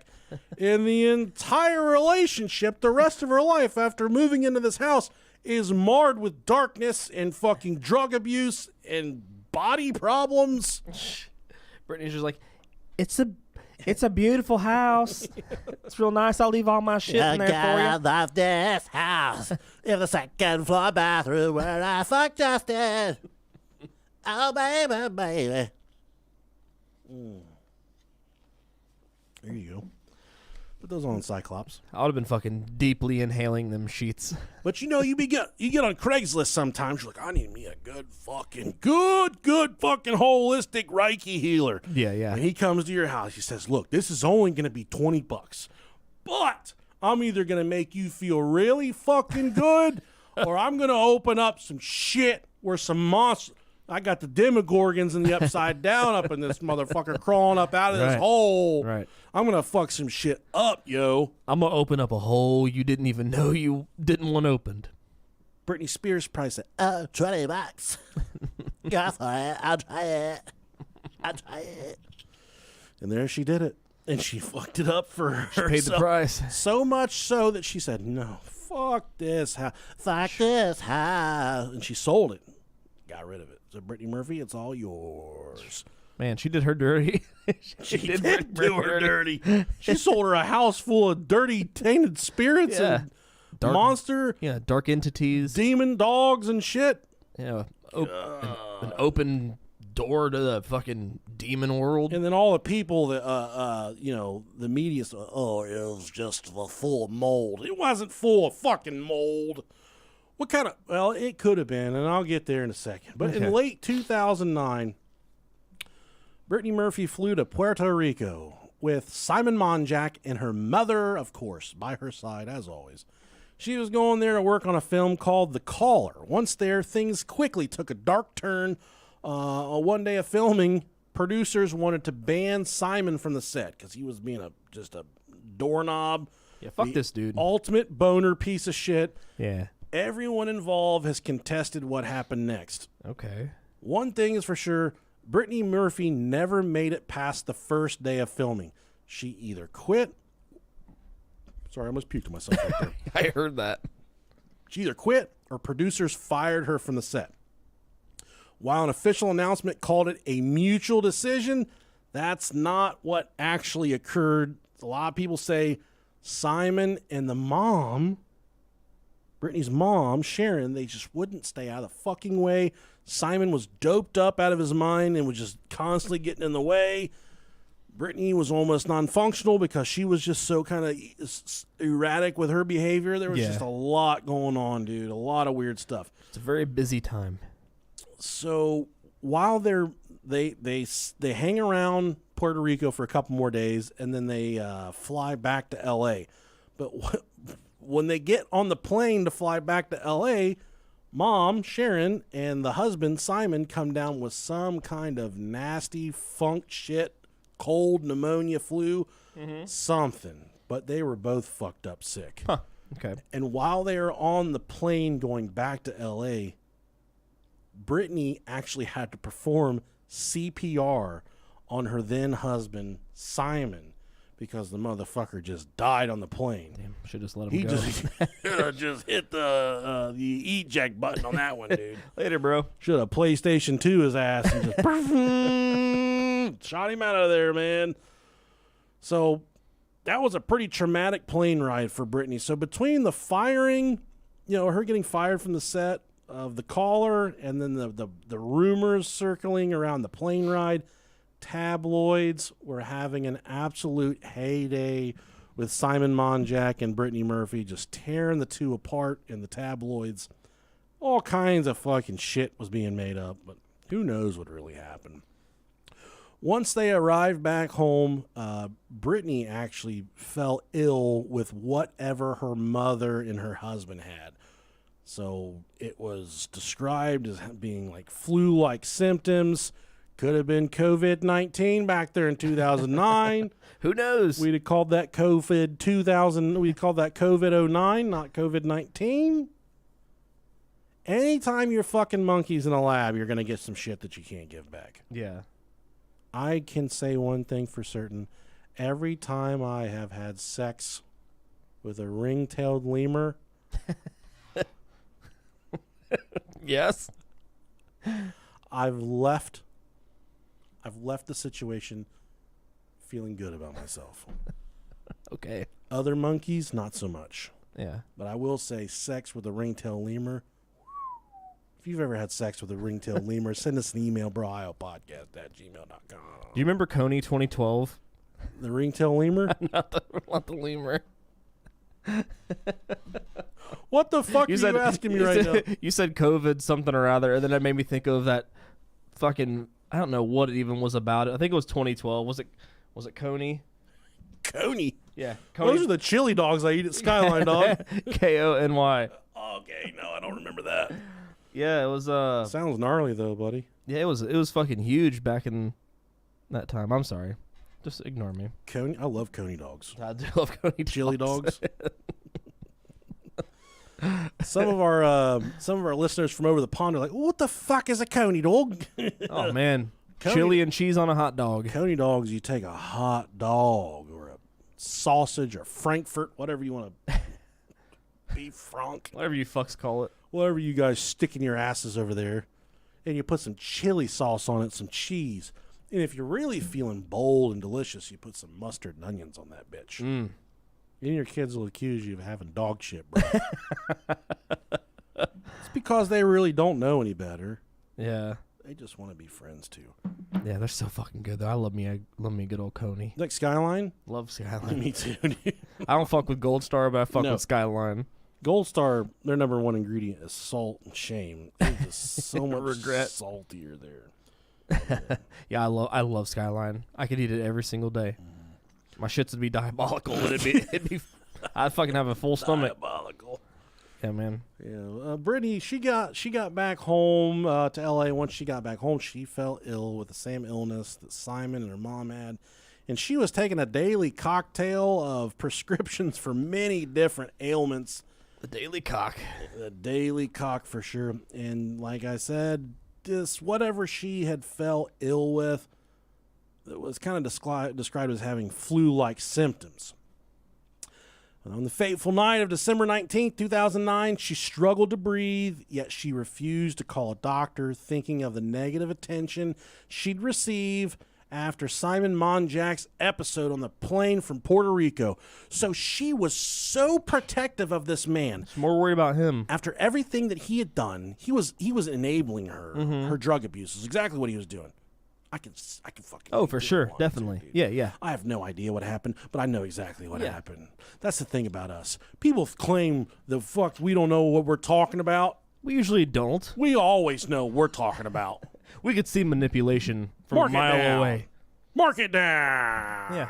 So that's exactly what he was enabling her, and she was so protective over him and so protective over their drug abuse that she said, I'm not going to go. I feel like I am fucking dying. I can't breathe, but I am simply not going to go to the doctor, the hospital, so I don't shine any negative light on this man or our situation. And the coroner afterward, after she passed away, they did say, and the doctor said, if she would have went to the doctor, the hospital, she would have had no fucking problem living, which is very, very That's sad. to hear. That's sad, yeah. But like I said, the fateful night, it was a Saturday night, and she finally gave in after pushing aside all of her reservations about what negative light she might paint towards her and Simon. It was a Saturday night. She finally gave in and made an appointment for Monday. So she didn't even go to the hospital or the doctor. She just made an appointment. In the early hours of December 20th, 2009, the power went out in Murphy's home and their backup generator failed. And at the same time, Brittany Murphy called out to her mother. She said, I'm dying. I am going to die. Mommy, I love you. But in later interviews, Mom and Simon, they dismissed her saying that because she was always so melodramatic about everything. Every time she's like, oh, God. She was kind of whiny. Mm-hmm. So then when she was like, I'm going to die, they're like, oh, fucking sure you are. You had sex with Eminem. That's probably all you really need before you do kick the bucket. But they said, no, you're fine, whatever. They kind of dismissed her and brushed her off. Well, little did they know that she was actually in fucking distress and she was dying.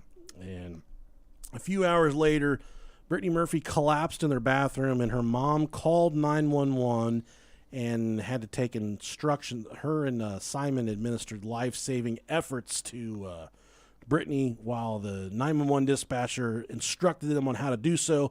And here is the 911 phone call is Ooh, fun. 8 minutes long, but here it is cut up into minute 30. So Oh. I'll play that for you right meow. Fire Department 97, what's the address of the emergency? 1895 Rising Glen Road.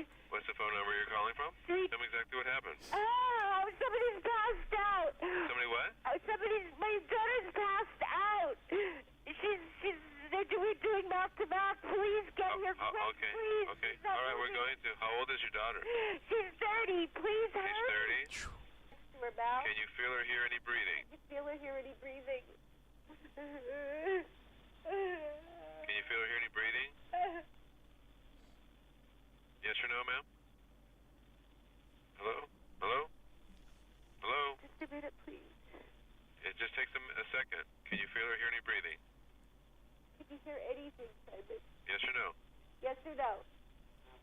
No. Okay, all right. Listen to me carefully. I'm going to tell you how to do compressions, okay? Brittany, please come back.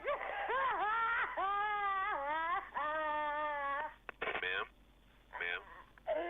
Is he still pumping on her chest? Yes. Okay, needs to continue, okay? He is. Did anybody see what happened? Ma'am? Ma'am? Did anybody see what happened? She was dizzy. She couldn't walk right. She's had a cold. Oh, my God. Is she taking any kind of medications at all? What? Is she taking no medications, nothing? Brittany Murphy. Yeah, that was a tough one. Okay. And we've kind of done an analysis before on, we haven't. I worked on a long project with a police lieutenant who now speaks around the world on the topic. Mm-hmm. And I had to I had to transcribe fucking hundreds of 911 calls. Yeah, I don't like that one. Something's weird to me. Yeah, Her random fits of being in the phone call and then randomly being out of it. yeah. I don't like it. But she was probably doped up just like them. Sure, that's And yeah. And she was, like I said, she had the neuropathy, where she had the nerve issues, where from all the cancer and the radiation, that your body just hurt all the time. Mm-hmm. So presumably she was using some type of painkillers as well. Yeah, possibly abusing them. I don't know if that's the case. Yeah, there's definitely something going on, because I mean, you can hear like the whole second of then she's like, yeah. It's weird. I think, and then the weird part where he's like, what happened to her? And she said, she's had a cold. Like, I don't fucking know if someone I love just collapses, if they had a little cold, I wouldn't say, she's had a cold. It would be more like, she just fucking fell over. It would the forefront of my brain wouldn't be to say, okay, the cold probably caused this. Sure. I've had colds before where I wish I died, but yeah. You think it's true man colds are a lot worse than woman colds? Oh, no doubt. Yeah.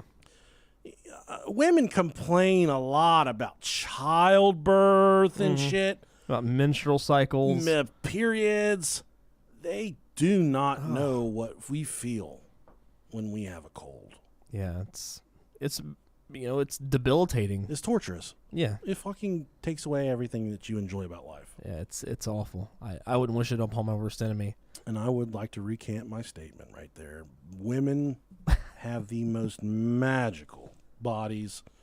They are fucking impressive specimen that can do everything infinitely better than we can do. For sure. Except for pick up heavy stuff. Yeah. You put me up against an Olympic swimmer. An Olympic women swimmer. You put me up against an Olympic gymnast, and I fucking guarantee I will beat her on the bench press every day, twice on Sunday. And then I'll stomp a mud hole in her ass and walk it dry. What? Yeah.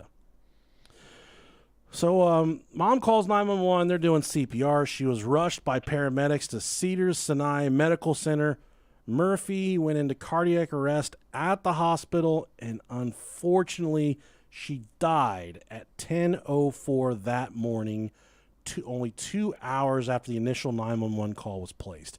She was only 32 years old at the time of her death. So young. The next day, the coroner performed an autopsy.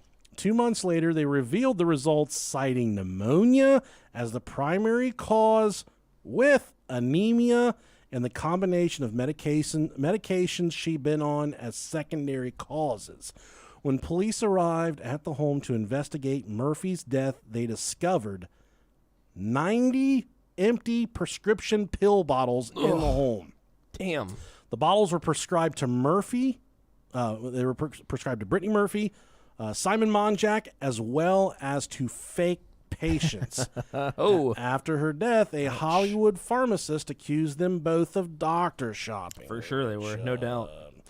If you don't know what doctor shopping is, that's where you have an ailment. So you got a creaky shoulder. Yeah. Then you start going to all the different doctors and urgent cares in town. You say, "Hey, I got a creaky shoulder," and they say, "Okay, I'm gonna give you some prescription ibuprofen." You say, "Oh no, doc, only them oxys work for me." Yeah. You're finding the doctors that'll write you the script for the strong shit. Yep, and that's what they're doing, man. They're doctor shopping, trying to get pain, whatever they were on.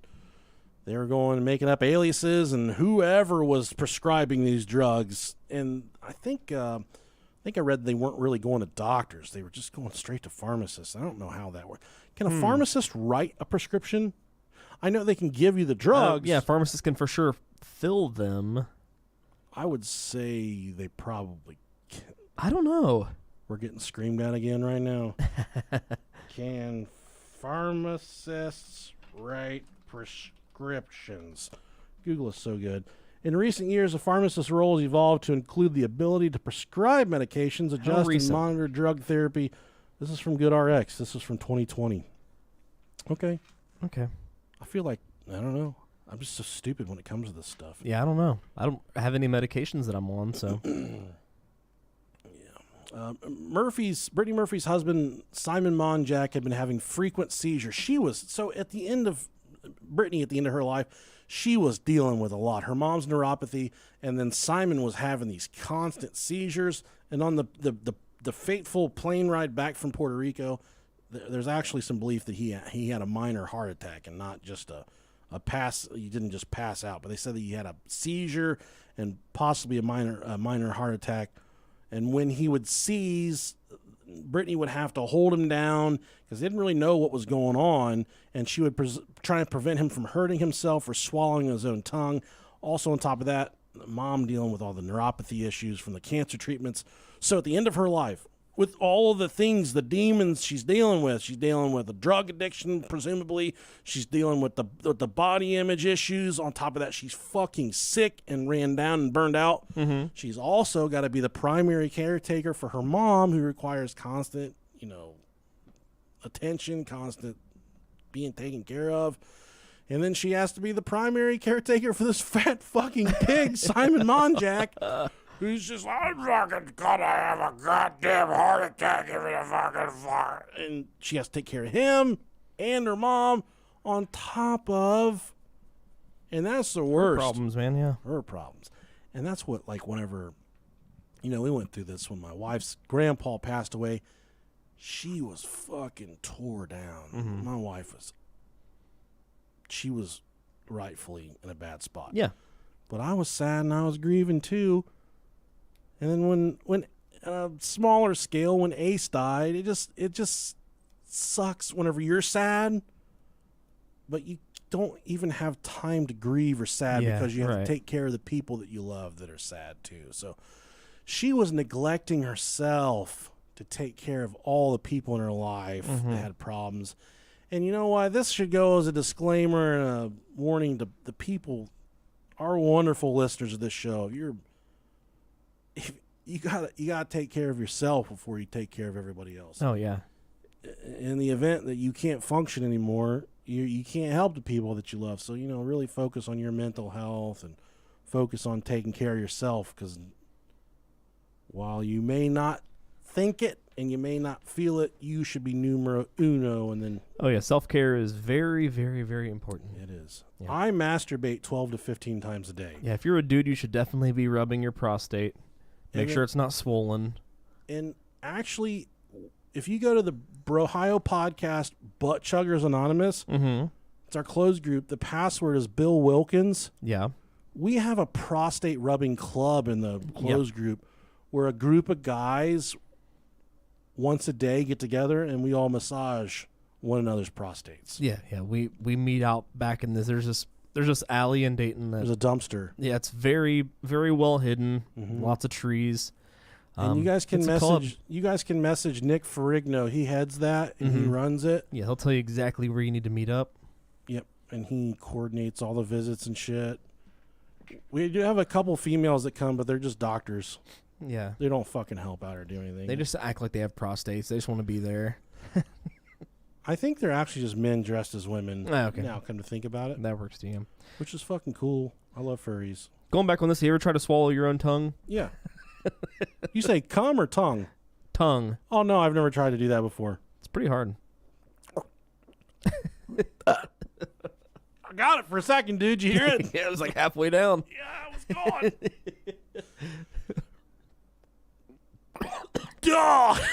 Almost got it. They're gonna turn us off.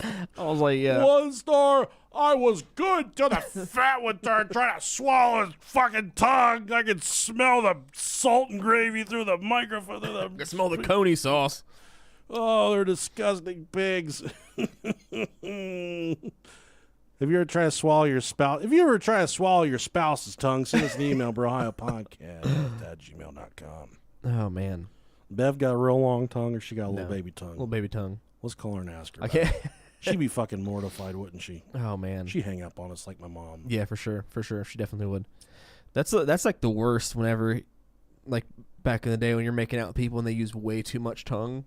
I don't mind it. Oh, dude, I fucking hate it. The first girl I ever kissed tongue style. There was one person, I swear I couldn't open my mouth wide enough. Bro, I fucking swear that she was like a... Do I know him? I don't know. They had like a boa constrictor jar where they could unhinge it. Fucking, I swear my chin was in there and everything, man. It was rough. It was like I was fighting, like, to try to even like get something going on. So for me, I like to set the mood. I'm more of, I like to make it personal. And when I start making out with somebody, I like to start humming romance song, like Casey and Joe. Yeah, When I sweet. start making out, and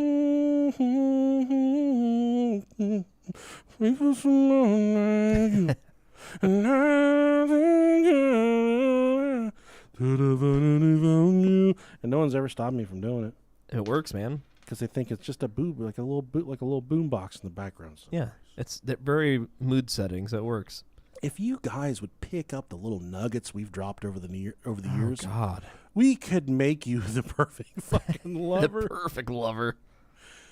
I'm crazy, crazy, crazy, just thinking about you, baby.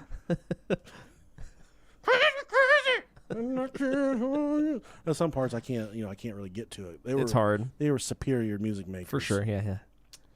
We don't got that soul. 5 months. Only 5 months after Brittany Murphy passed away, her husband, Simon Monjack, died in the same room that Murphy had spent her final moments in. Damn. Yeah, so Oops. not long after she died, I think you would have stayed out of that room. this fat, greasy fuck died too, which I don't care about, but the entire time... I wonder if that's the portal room that the door was opened in. I'm here for Brittany Murphy. The demon was probably like, I'm here for Britney Spears. You'll do. I'll take your skinny ass. Damn it. That's not what my demons are going to sound like. No. My demons are going to show up like, hey, wait, where's the firewood? We're gonna need 3 or 4 more demons to pick your ass up. We don't have trucks. We're gonna need one. Jeremy, get the wheelbarrow. You got one of those trailers they use to move whales. Get some buckets of water to keep them wet. Just bring some dynamite in. Fucking blow it up. We're just gonna kill him right here in his bed. We can't take him. Put some socks on him. He's got ugly fucking feet. That's so stupid. Man. Yeah, but the entire 5 months that between the time Brittany died and the time that Simon died, he was on this endless crusade with her stupid fucking mom to disparage her name, disparage Brittany's name, and to like shed this negative light on her life as her being like this troubled soul. When in all actuality, he was the one that was inflicting all this pain and kind of fucking chaos in her life. He was the trouble. He was the To her trouble. soul. And he said all these awful things after she died. He said that, he was the primary breadwinner in the relationship. This fat fuck didn't do anything. Brittany was one of the top actors, I'd say a good B-level actress in Hollywood. Yeah. And he's trying to say that he was financially supporting her, which couldn't have been further from the truth. She was the one that was fucking paying all his bills and shit. But he was going on Larry King. He was going on all these places. In a disturbing coincidence, the coroner also listed the cause of death for fat fucking Simon as pneumonia and anemia as well. Damn. Okay. Also, some people familiar with the situation claim that after Brittany passed away, Simon and Brittany's mom, Sharon, they started to share a bed inside the house and were kind of living as a love interest of one another. So Simon hooked up with mom after Brittany died. Damn. And, dude, I showed you those pictures of... they definitely looked like they were... look at this picture. It's like a glamour shot. She looks like Carol Baskins. Carol Baskins. Killed her husband, whacked him. Let's see if we can get this other fucking scene right here. We can. Some people are like, oh, what are you doing? Well, that's what I'm doing on YouTube. Look at that. This is on the YouTube stream. I don't like his face at all. No, he is an ugly dude. Probably got a really small wiener on him. But he's holding hands and hugging. This is Brittany's mom. Dude, I will take care of my mother-in-law. If she wants me to mow her grass, I'll do it. She wants me to move a couch, I'll do it. But I ain't holding the bitch like this ever if she wants me to. She'd be like, oh, Nick, hold me. I said, oh, you're fucking crazy, bitch. Yeah. Your daughter would kill both of us if I hold you like that. Yeah. It's just a kind of a weird vibe they're portraying right there. Yeah, I'm not a fan of it. I don't like I mean, yes, it fucking turns me on. but I'm cut a lot different than other people. Yeah, They circumcised me with a potato chip clip. They didn't circumcise me with a regular. That's why I'm cut differently. he kind of looks like if Mark Ruffalo was crossed with a potato. Yeah, I guess that's one way to describe it. After the loss of both Brittany Murphy and Simon Monjack, Brittany's mother, Sharon, was determined to get the bottom of the real cause of their death. She came forward with a disturbing claim. Sharon Murphy, and you'll remember there was the weird-ass 911 call where she's like, oh, and she was fucking Brittany's husband after she died, so, I don't know how much. What a mom.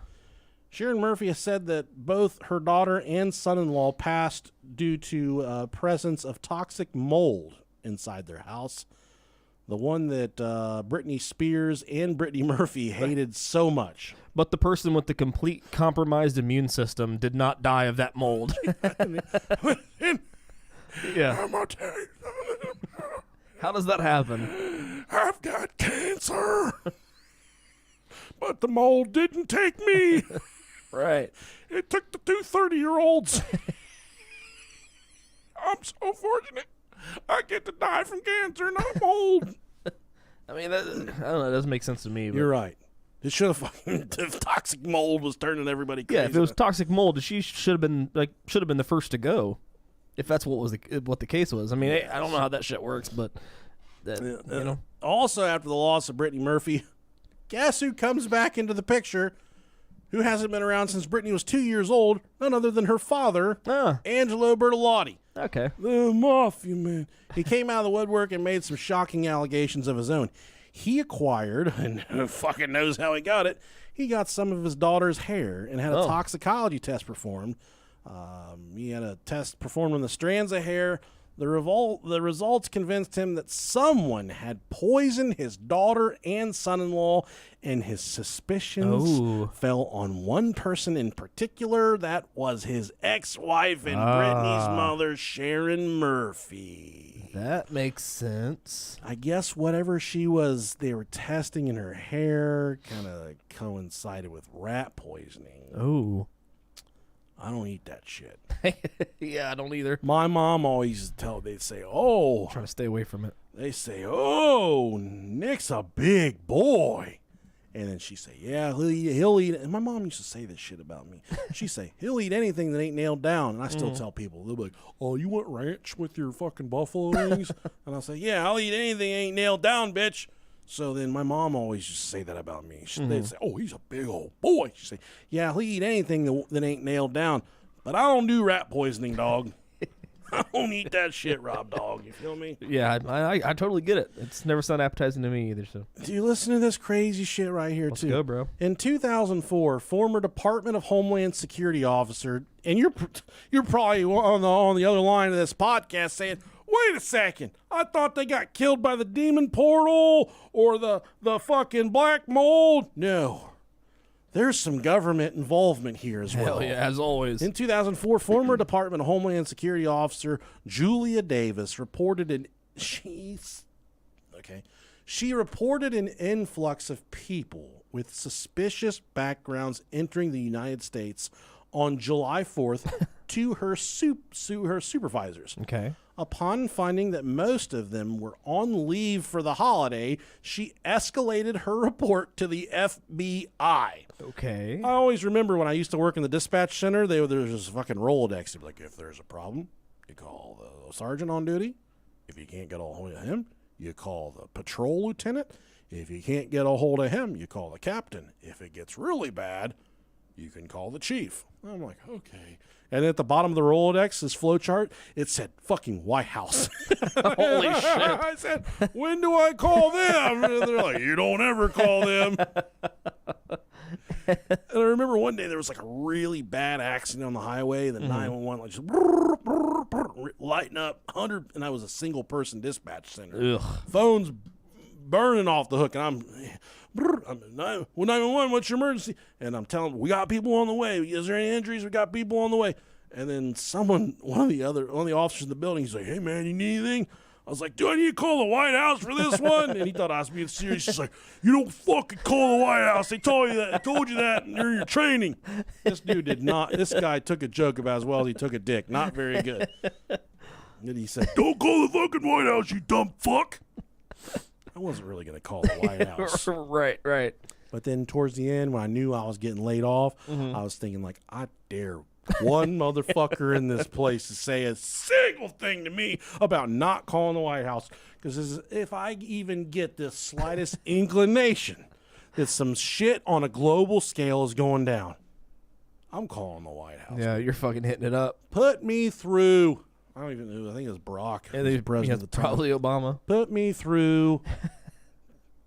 I need to talk to the man. Like, let me talk to Sasha. I need to Put talk. Sasha on the phone. You ever hear that rumor about he sucked dick for crack back in the fucking 80s when he was in Chicago? No, I don't think I did. That was one of those perpetuated, like, alligators. Sure. Everyone's wondering about Barack Obama and he's sucking dick in the backseat of a Cadillac for crack rocks. Yeah. That's like Alex Jones. Yeah, I knew it was big brain stuff there.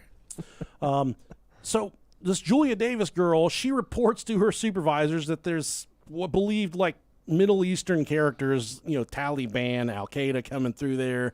She said they're coming through the airport or, you know, wherever it was that she was working. So she escalated to the FBI. The FBI wasn't amused by her claims. So the Department of Homeland Security, she alleges, retaliated against her. And this is where Brittany Murphy comes into play. Julia Davis claims that she was close friends with Brittany Murphy and that Brittany Murphy even testified on her behalf during Davis's litigation against the government. She says that, as a result, the Department of Homeland Security put Murphy and Monjack on a DHS watch list and that the Department of Homeland Security targeted Simon Monjack, who was British, for deportation. Oh. Which in all actuality, he was being targeted for deportation because his fucking work visa had expired. Oops. Yep. Can't let that thing go.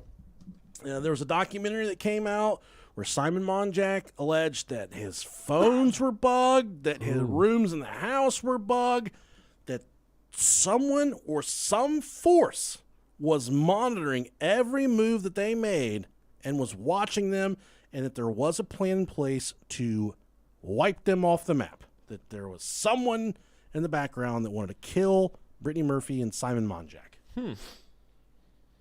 Deep stuff, dude. Big conspiracy there. Fucking dark ninjas and shit. Yeah. People doing shit we don't know about. A few days after Simon Monjack made his suspicions public about them being followed by the government, Brittany Murphy passed away. She died. So whether that's don't be suspicious, don't be suspicious, don't be suspicious, don't be suspicious. That's suspicious to me. Yeah, there's I don't think it's true. definite reason for suspicion there. I don't think it's true. Who knows? So then we go into some of the alternative theories on why we think Brittany Murphy, the results of her death. So everything still to this day is very much unsettled about the death of Brittany Murphy. Her dad, who was kind of the crusader for the truth about the death of his daughter, Brittany, he's since passed away at the age of 92. And Damn. now his son has picked it up.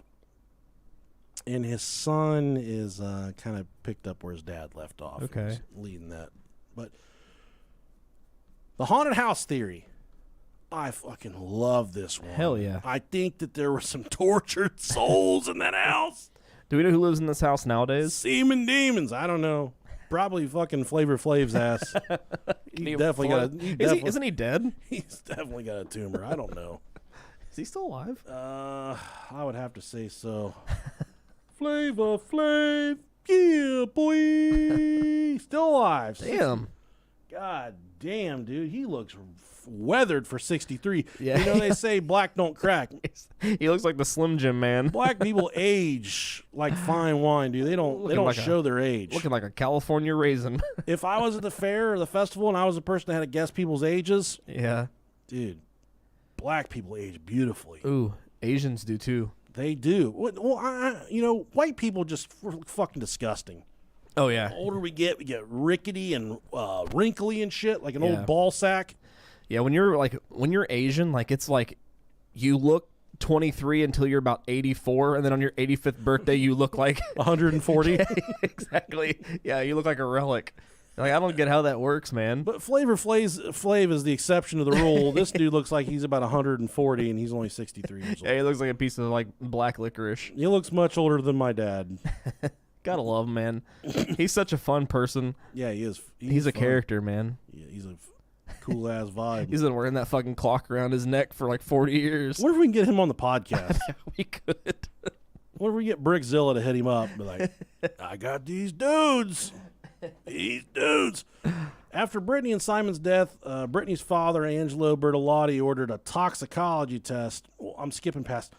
So the haunted house theory. Some people believed that it was like the American Horror Story deal going on here, that there was so much soul torturing going on in this house that it was the ultimate demise of Brittany and her husband Simon, that kind of the dark forces were working against him. Which, I don't know, maybe their drug abuse is what killed him, but what made him abuse the drugs? Was it the spirits and the shit inside the house? Yeah. Before Simon died, he was constantly crying about something dark and creepy and crawly, just crawling all over his body. Ooh. And the mom, Sharon, would say, "No, there's nothing on you. There's nothing there." But he would insist, and he was persistent with the claim that there was something all over his body. Ooh. Right? Was it wrong? I don't know. Ooh. Yeah, some weird stuff. Then, after Brittany and Simon's death, Brittany's father, Angelo, ordered a toxicology test. The lab report revealed that Brittany had really high levels of heavy metal in her hair, which could have been a result of ingesting rat poison. Like that? Apparently, the symptoms that both she and Simon suffered before their death, a headache, dizziness, and confusion, and a loss of erection, are consistent with the symptoms of being rat poison. Ooh. Sign me up. Put some of that shit in my PB&J. Yeah. The report did suggest that the substance could have been administered with criminal intent, but there's yet to be a follow-up investigation to see just who could have done it. Then again, many argue that things like hair dye could also cause metals to show up in a toxicology report. Okay. Then there's there was the documentary that was done afterwards. It was called Top Priority: The Terror Within, which was the documentary made by the friend that worked in the Department of Homeland Security. So that documentary was about a Homeland Security breach that Brittany was apparently wrapped up in. According to the Huffington Post, the documentary asserts that Brittany and Simon were on a government watch list and that U.S. Immigration and Customs Enforcement were trying to kick Simon out of the country. The documentary also claims Brittany was friends with a whistleblower, Julia Davis, who we just talked about, and that Brittany got caught in the crosshairs trying to defend her. The couple was apparently convinced that the government was spying on them. This theory suggests that Brittany and Simon were probably poisoned by the government. Okay. Brittany's father, Angelo, thinks that her mother is to blame for the mysterious rat poisoning that was going on. The mom being the one that did it makes a little bit more sense to me. And there's some reasons why mom might have done it. We'll get to those in a second. And he's pretty vocal about that. Well, he was until he passed away. It's why he ordered testing to see what was really in Brittany's system when she died. This is a quote: "There are many unanswered questions that have to be addressed." And this is Angelo speaking, the dad. "Out of 3 people living together in the same house, only one survives and benefits financially. Yep. And the root of all evil is fucking green, cold, hard cash, Robert. Yes, it is. Cash money making records for the 992,000. Before Brittany died, her mother, Sharon, apparently had her execute a will and leave everything in her name to Sharon. So, okay. Oh, I got a fucking 30. I'm on my deathbed with cancer, but I think I'll have my daughter make a will that leaves everything to me. That is very, very fishy. And what's even more fishy, Brittany was married and had a husband. I swear to God, if my fucking wife dies and I go look at her beneficiary paperwork for her life, whatever insurance, and it's made out to like some fucking ex-boyfriend dickhead or one of our kids, I will burn this motherfucker down. Yeah. I've got a lot of dick wrapped up in that woman for a lot of years, a lot of emotions, a lot of time, a lot of love, a lot of patience. You gotta at least kick me about 20 grand when you all say it. Something about that's not kosher, man. Something's, yeah. Oh, the mom doing that. Those parts aren't turning the right way for me. Making Brittany execute a will and shit. Mm-hmm. And Simon was left out of the will. Then after Brittany's death, Sharon started selling all of Brittany's shit in auctions, even her passports and clothing from different movies that she starred in. All of these were up for grabs in these auctions. Trying to make even more money. There was this mysterious foundation that was started afterwards. Like Simon and the mom started this Brittany Murphy Foundation. We're going to help underprivileged kids that want to be whatever. I don't even know what it was for.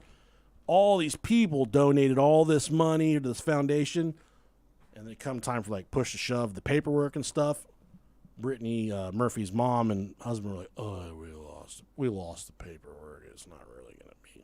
Thanks for the donations, Well, of course, but we're not really gonna do this thing." So fraud at its finest, right there, my friend. they acquired all that money, never officially filed everything. So all that money went in their greasy ass pockets while Brittany was just fucking pushing daisies. Ugh. Beautiful soul, beautiful actress. But unfortunately, she's chasing the dragon with some piece of shit for too long. Out of all the dudes, Eminem, Ashton Kutcher, all the guys that she could have just been getting the dirty. I just would have settled with not having.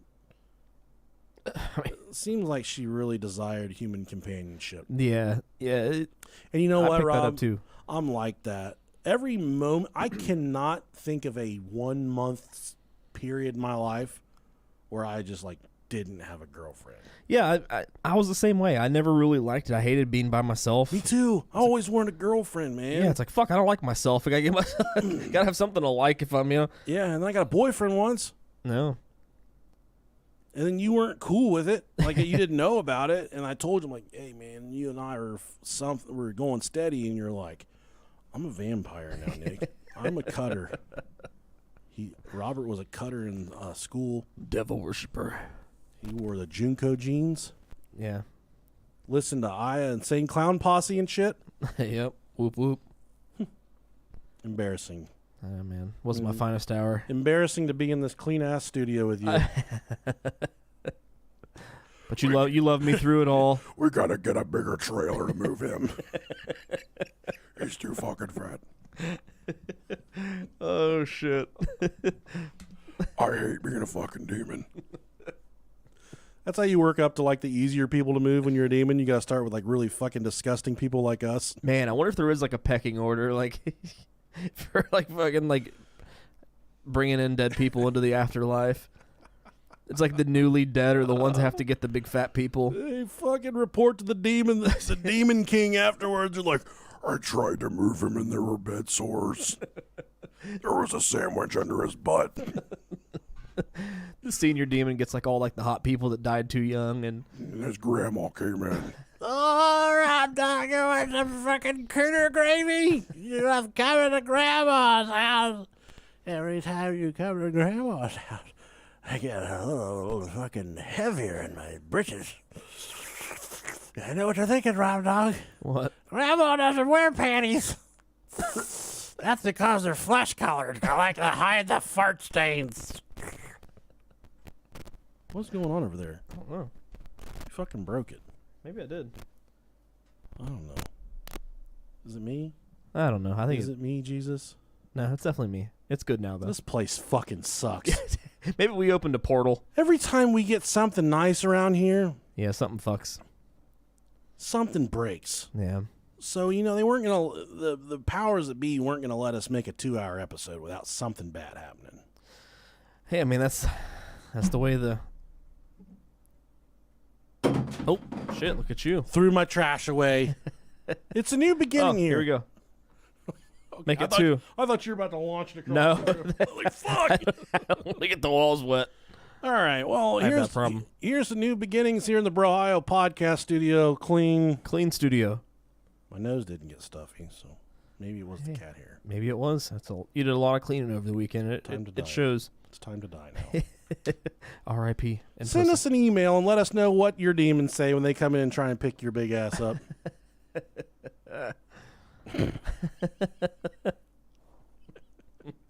He smells like Funyuns. Oh, shit. Why does he keep farting? 2 hours ain't too shabby. Yeah, Brittany Murphy, what do you think happened? It's a mom. I think the bitch just overdosed. I don't know, maybe. I don't like the mom, though. I wonder if she's still alive. I hope not. That's a good question to ask. Yeah, I hope not, too. Dude, she's still kicking it? Yeah. She's still alive. You can live through cancer and you take all your daughter's money. Hopefully that bitch dies soon. Sorry. Damn. I'm not going to sugarcoat it, dog. It is what it is. Yeah, there's some fuckery going on with her for sure. Cool. All right, guys. Well, thanks for listening to the episode. I hope you liked it. This is going to be one of the big ones. I know this is one of the ones we're going to turn back the clock in a while. So, we got some good downloads. A lot of people showing up. Hope they liked it. They probably won't. That's okay. Fizzle and fucking burn. Love you guys. Thank you guys for listening. If you listen to this one, if it's your first time listening, we're an acquired taste, so listen to a couple of them before you decide you hate us. Hate us. No, fucking hate us. We don't need your business. No, we do. Go listen to Joe Rogan talk about beating COVID with a fucking Tootsie Roll and an ice pack. Speaking of holistic Reiki healing. Yeah. All right. We'll see you guys. Bye, guys. All right, YouTube. Sorry, YouTube. You crazy monsters. What's everybody saying? Fuck you. Was it rat poisoning or Brickzilla? Yes. Someone thinks Eminem did it. Maybe. I think it was Eminem. Could have been. Hello from Moscow. Oh, shit. Moscow, Ohio. Okay. Different. I'll say fuck. Robbed there by Rushi. God damn. The Clintons did it. Yes. All right. Good deal. Guys, thanks for tuning in. Love you guys. We love you so much. Bye. We're going to end the stream.